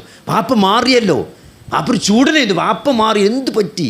വാപ്പ മാറി, വാപ്പാക്ക് പഴയ ദേഷ്യമല്ലപ്പോൾ, മൂപ്പർക്ക് കാര്യങ്ങളൊക്കെ ഏകദേശം മനസ്സിലായിക്കണപ്പോൾ. അങ്ങനെ അതാണ് ഇൽമ്. ഒരാൾക്ക് വഹി നൽകേണ്ട മാറ്റം അതാണ്. ജീവിതത്തിൽ മാറാൻ സാധിക്കണം. അത് നിലപാടെടുക്കുന്നതിലൂടെ, ആളുകളോട് ഇടപഴകുന്നതിലൂടെ, ആളുകളോട് സംസാരിക്കുന്നതിലൂടെ, വാക്കിലൂടെ വരണം, പ്രവൃത്തിയിലൂടെ വരണം. നിശബ്ദതയിലും ചില സ്ഥലത്ത് മിണ്ടാതെക്കേണ്ടി വരും, ചില സ്ഥലത്ത് നമ്മൾ മിണ്ടാതെക്കേണ്ടി വരും. അതൊക്കെ സഹോദരങ്ങളെ ചില സ്ഥലത്ത് നമ്മൾ പറയേണ്ടി വരും, ചില സമയത്ത് നമ്മൾ ഒച്ച ഉണ്ടാക്കേണ്ടി വരും, ചില സമയത്ത് മിണ്ടാതെക്കേണ്ടി വരും. അതൊക്കെ എന്താണ്? ചില സ്ഥലത്ത് നമ്മൾ കണ്ണുരുട്ടേണ്ടി വരും. അതൊക്കെ എന്താണ്? അതൊക്കെ ഇതിൻ്റെ ഭാഗമാണ്. അള്ളാഹുവിനെയും റസൂലിനെയും നമ്മൾ ജീവിതത്തിൽ പ്രിയപ്പെട്ടതായി മാറിയപ്പോഴാണ് ഈ അറിവ് നമുക്ക് കിട്ടും. നബി ആരാണെന്ന് പറയുമ്പോഴാണ്, അള്ളാഹു ആരാണെന്ന് മനസ്സിലാക്കുമ്പോഴാണ്, ഈ ദീനി നമുക്ക് പഠിക്കുമ്പോഴാണ്, അത് നമ്മൾ ഹൃദയത്തോട് ചേർത്ത് വെക്കുമ്പോൾ. അതുകൊണ്ട് സഹോദരങ്ങളെ, നബിമാരുടെ ജീവിതം, ഈ പറഞ്ഞ ഈ യാക്കൂബ് നബിൻ്റെ ജീവിതം, യൂസുഫ് നബിൻ്റെ ജീവിതം, മൂസാ നബിൻ്റെ ജീവിതം, അയ്യൂബ് നബിൻ്റെ ജീവിതം, യൂനുസ് നബിൻ്റെ ജീവിതം, എത്രയോ പ്രവാചകന്മാരുടെ ചരിത്രങ്ങൾ ഖുർആൻ പറയുമ്പം അതിലൊക്കെ വലിയ മെസ്സേജ് ഉണ്ട്. ഒരു പുരുഷായുസ് മുഴുവൻ കരഞ്ഞ യാക്കൂബ് നബി, മക്കൾ നഷ്ടപ്പെട്ട്, എന്താണ് അത് നൽകുന്ന മെസ്സേജ്? എന്താണ്? തിരിച്ച് പടച്ചോൻ നൽകണ്. ബിന്യാമീനെയും യൂസുഫിനെയും അള്ളാഹു തിരിച്ച് യാക്കൂബ് നബിക്ക് നൽകി. കാഴ്ച നഷ്ടപ്പെട്ടു പോയി കരഞ്ഞ് കരഞ്ഞ്. പക്ഷേ അവസാനം ആ മക്കളെ തിരിച്ചു നൽകുന്ന വലിയൊരു കാഴ്ച ഉണ്ട് അല്ലേ? ആ സൂറത്ത് യൂസുഫ് അവസാനം അതിൻ്റെ സന്തോഷം എന്താണ്? ആ മക്കൾ അവസാനം തിരിച്ചു കിട്ടണേ. യൂസുഫ് നബി അലൈഹി സ്വലാം കടന്നുപോയ പ്രതിസന്ധികൾ അല്ലേ? ആ സഹോദരങ്ങളാൽ പൊട്ടക്കിണറ്റിലെറിയാം. അതായത് ചോദിക്കുക, ആരാണ് കൊണ്ടിരുന്നത്? ശത്രുക്കളല്ല, കൂടപ്പിറപ്പുകൾ. ഒരേ ഉമ്മാൻ്റെ വയറ്റിൽ അല്ലെങ്കിൽ ഒരേ രക്തത്തിൽ പിറന്ന എന്താണ് കൂടപ്പിറപ്പുകൾ കിണറ്റിലെറിയുക. എന്നിട്ട് അവിടുന്ന് അടിമച്ചന്തയിൽ വിൽക്കപ്പെടുക. എന്നിട്ടോ അവിടുന്ന് കൊട്ടാരത്തിലേക്ക് താമസിക്കുക, അവിടെ വളർത്തപ്പെടുക. എന്നിട്ടോ അവിടെ ലൈംഗികാരോപണത്തിൻ്റെ പേരിൽ ജയിലിലടക്കപ്പെടുക, ചെയ്യാത്ത തെറ്റിൻ്റെ പേരിൽ. അത് ഏറ്റവും നല്ല യുവത്വത്തിൻ്റെ കാലഘട്ടത്തിൽ, ഒരു ദീർഘമായ കാലഘട്ടം. എന്നിട്ട് ഈജിപ്തിൻ്റെ ഭരണാധികാരിയായി തിരിച്ചു വരിക. തെറ്റ് ചെയ്ത ആളുകളൊക്കെ സ്വന്തം കാൽ കീഴിൽ വന്ന് മാപ്പ് ചോദിക്കുക. ഒരു നീണ്ട ഇടവേള ക്ഷമയാണ് അള്ളാഹു പഠിപ്പിക്കുന്നത്. വലിയൊരു തുറവി ജീവിതത്തിൽ നൽകുമെന്നുള്ള, ക്ഷമിച്ച് നിന്നാൽ എന്ത് ചെയ്യും? അള്ളാഹുവിൽ വരമേൽപ്പിച്ച് ക്ഷമിച്ച് നിന്നാൽ അള്ളാഹു വലിയൊരു എക്സിറ്റ്, ഏത് പ്രതിസന്ധിയിലും വലിയൊരു തുറവി നൽകുമെന്നാണ് സൂറത്ത് യൂസുഫ് നബിൻ്റെ ചരിത്രത്തിലൂടെ നമ്മളെ പഠിപ്പിക്കുന്നത്. അപ്പോൾ നമ്മൾ എവിടെയും പടച്ചോനെ പറ്റി പരാതി പറയരുത്. എന്നെ ആക്കിയല്ലോ, എന്നോട് എന്തെങ്ങനെ കാട്ടുന്നത്, ഇച്ചെന്നും ഇടങ്ങേറാണല്ലോ, ഇന്നെ നേരക്കെ തിരിഞ്ഞേക്കാണല്ലോ പടച്ചോനേജ്. അവിടെ തുടങ്ങി ഇവിടെ തുടങ്ങി, നീ താക്കാത്ത ഇങ്ങോട്ട് പോകുന്നു, ഉള്ളൊക്കെ പെണ്ണുങ്ങളെ വണ്ടം വിറ്റ് അവിടെ ഒരു ചപ്പാത്തി കമ്പനി തുടങ്ങി, അതും പൊളിഞ്ഞ് എല്ലാം പൊളിഞ്ഞ്, എൻ്റെ നേരത്തേക്ക് തിരിഞ്ഞേക്കാണല്ലോ. പടച്ചോൻ ആരെ നേർക്കും തിരിയില്ല സഹോദരങ്ങളെ. പടച്ചോൻ തിരിഞ്ഞ എന്തിനാണ്? നിങ്ങളെ സ്വർഗത്തേക്ക് ആക്കാൻ വേണ്ടിയിട്ടാണ്. അത് മനസ്സിലാക്കാനുള്ളൊരു ബുദ്ധി എന്ത് ചെയ്യണം? നമ്മൾ കാണിക്കണം സഹോദരങ്ങളെ. അതുകൊണ്ട് പരീക്ഷണങ്ങൾ വരുമ്പോൾ വിഷമിക്കരുത്. അതുകൊണ്ട് ഇതൊക്കെ അമലായി മാറ്റുക. ഫസ്തഖിം കമാ ഉമിർത, ഇസ്തിഖാമത്താണ്. അത് ഇന്നൊന്ന് ഇപ്പോൾ ഈ വയലിന് കേട്ട് പോയിട്ട് ഇന്ന് നാളെയും ചെയ്താൽ പോരാ, മരിക്കുന്നത് വരെ അതിൽ ഇസ്തിഖാമത്തോടു കൂടി നിൽക്കാൻ പറ്റണം. പഠിച്ച കാര്യങ്ങൾ, അറിഞ്ഞ കാര്യങ്ങൾ അത് ജീവിതത്തിൽ പ്രാവർത്തികമാക്കി നിലനിർത്തി കൊണ്ടുപോകാൻ സാധിക്കണം, അവസാന ശ്വാസം വരെ അല്ലേ? അതായത് ഇമാം അഹമ്മദ് ബിൻ ഹംബൽ പറയുമായിരുന്നു എന്നാണ്, എന്ത്? സ്വർഗത്തിൽ എൻ്റെ രണ്ട് കാലും ഞാൻ കാണുന്നത് വരെ എന്താണ്? ഇബ്ലീസിൻ്റെ കാര്യത്തിൽ നമ്മൾ പേടിച്ചണമെന്നാണ്. ഇബ്ലീസ് നമ്മളെ പ്രേപ്പിക്കാൻ നോക്കുന്നതാണ്. അതുകൊണ്ട് അപ്പോഴേ നമുക്ക് ഉറപ്പിക്കാൻ പറ്റുള്ളൂ സഹോദരങ്ങളെ. സ്വർഗത്തിൽ രണ്ട് കാലൂണ് കണ്ടാലേ നമ്മൾ സ്വർഗത്തിലെത്തി എന്ന് ഉറപ്പിക്കാൻ പറ്റുള്ളൂ. അതുവരെ നമ്മൾ ഈ പണിയെടുക്കണം. അതുകൊണ്ട് നമ്മൾ ഒരു ദിവസം രണ്ട് ദിവസം നിർത്തി പോകാൻ പറ്റില്ല. മുസ്ലിമായി തന്നെ നമ്മൾ മരിക്കണം. അതിന് നമ്മൾ നിരന്തരം പ്രാർത്ഥിക്കണം. അല്ലാഹുമ്മ അഇന്നി അലാ ദിക്രിക വശുക്രിക വഹുസ്നി ഇബാദതിക. നിന്നോട് പ്രാർത്ഥിക്കാനും നിന്നെ ആരാധിക്കാനുള്ളൊരു തൗഫീക്ക് നീ എനിക്ക് തരണമെന്ന് നമ്മൾ പടച്ചവനോട് നിരന്തരം ചോദിക്കണം. എന്നാലേ അങ്ങനെ ആരാധിക്കാനും പ്രാർത്ഥിക്കാനും തൗഫീക്ക് പടച്ചവൻ നമുക്ക് തരുള്ളൂ. അള്ളാഹുവിൻ്റെ റസൂൽ ഏറ്റവും കൂടുതൽ ഉച്ചരിച്ച പ്രാർത്ഥനകളിൽ ഒന്നാണ് ഇതൊക്കെ. അല്ലാഹുമ്മ അഇന്നി അലാ ദിക്രിക വശുക്രിക വഹുസ്നി ഇബാദതിക. അതുകൊണ്ട് അവസാനിപ്പിക്കുകയാണ് ഈ ചെറിയൊരു സംസാരത്തിലൂടെ സഹോദരങ്ങളെ, ഏത് പ്രതിസന്ധികളെയും ഒരു വിശ്വാസിക്ക് നിസ്സാരമാക്കാൻ കഴിയുന്ന വലിയ ഒരു പവർ, ഒരു ശക്തി അള്ളാഹു ഈ ഒരു വഹിയിലൂടെ മനുഷ്യന്മാർക്കൊക്കെ കൊടുത്തിട്ടുണ്ട്. അതെന്താണ്? അത് റബ്ബിനെ അറിയലാണ്, ആ റബ്ബിനെ മനസ്സിലാക്കലാണ്, ഈ ദീൻ പഠിക്കലാണ്. എന്നിട്ട് അതിൽ ആ അള്ളാഹുവിനെ സ്നേഹിച്ച് ജീവിതത്തിൽ അള്ളാഹുവിനേക്കാൾ മറ്റൊന്നിനെ നമ്മൾ സ്നേഹിക്കാൻ പാടില്ല. ഒരാൾക്ക് ഏറ്റവും കൂടുതൽ സ്നേഹമുണ്ടാകേണ്ടത് മാതാപിതാക്കളോടല്ല, ഭാര്യയോടല്ല, മക്കളോടല്ല, അള്ളാഹിനോടും റസൂലിനോടാണ്. അതുണ്ടായ കാര്യങ്ങളൊക്കെ നേരെ വൈക്കണ് വരും. അപ്പോൾ ദീന് പഠിക്കുക, മനസ്സിലാക്കുക, അത് അമൽ ചെയ്യുക, അള്ളാഹിനെ റസൂലിനെ അങ്ങേയറ്റം സ്നേഹിക്കുക സഹോദരങ്ങളെ. അത് നെഞ്ചോട് ചേർത്ത് വെച്ച് അങ്ങനത്തെ ഒരു നിലപാടെടുത്ത് മുന്നോട്ട് പോയാൽ പ്രശ്നങ്ങൾ ഇഷ്ടം പോലെ വരും. പക്ഷെ എന്താ പറയുക, ആ പ്രശ്നത്തിലൊക്കെ ഒരു സുഖം ഉണ്ടാവും. അത് നമ്മൾ മനസ്സിലാക്കിക്കൊണ്ട് ജീവിക്കാൻ അള്ളാഹു നമുക്ക് തൗഫീക്ക് നൽകുമാറാകട്ടെ. റബ്ബന ആതിന ഫിദ്ദുനിയ ഹസനത്തൻ വഫിൽ ആഖിറതി ഹസനത്തൻ വഖിന അദാബന്നാർ. അല്ലാഹുമ്മ ഗ്ഫിർ ലിൽ മുഅ്മിനീന വൽ മുഅ്മിനാത്ത് വൽ മുസ്ലിമീന വൽ മുസ്ലിമാത്ത്. അല്ലാഹുമ്മ അഇസ്സൽ ഇസ്ലാമ വൽ മുസ്ലിമീൻ വഅദില്ല ശിർക വൽ മുശ്രിക്കീൻ. റബ്ബന ളലംനാ അൻഫുസനാ വഇൻ ലം തഗ്ഫിർ ലനാ വതർഹംനാ ലനകൂനന്ന മിനൽ ഖാസിരീൻ. റബ്ബന ഹബ് ലനാ മിൻ അസ്വാജിനാ വദുർരിയാതിനാ ഖുർറത അയുൻ വജ്അൽനാ ലിൽ മുത്തഖീന ഇമാമ. അല്ലാഹുമ്മ അഹ്യിനാ അലൽ കിതാബി വസ്സുന്ന വഅമിത്നാ മഅൽ ഈമാനി വത്തൗബ തവഫനാ മുസ്ലിമീൻ വഅൽഹിഖ്നാ ബിസ്സാലിഹീൻ. ആമീൻ ആമീൻ ബിറഹ്മതിക യാ അർഹമർ റാഹിമീൻ. അല്ലാഹുമ്മ സ്വല്ലി അലാ മുഹമ്മദിൻ വഅലാ ആലി മുഹമ്മദ് വൽഹംദുലില്ലാഹി റബ്ബിൽ ആലമീൻ.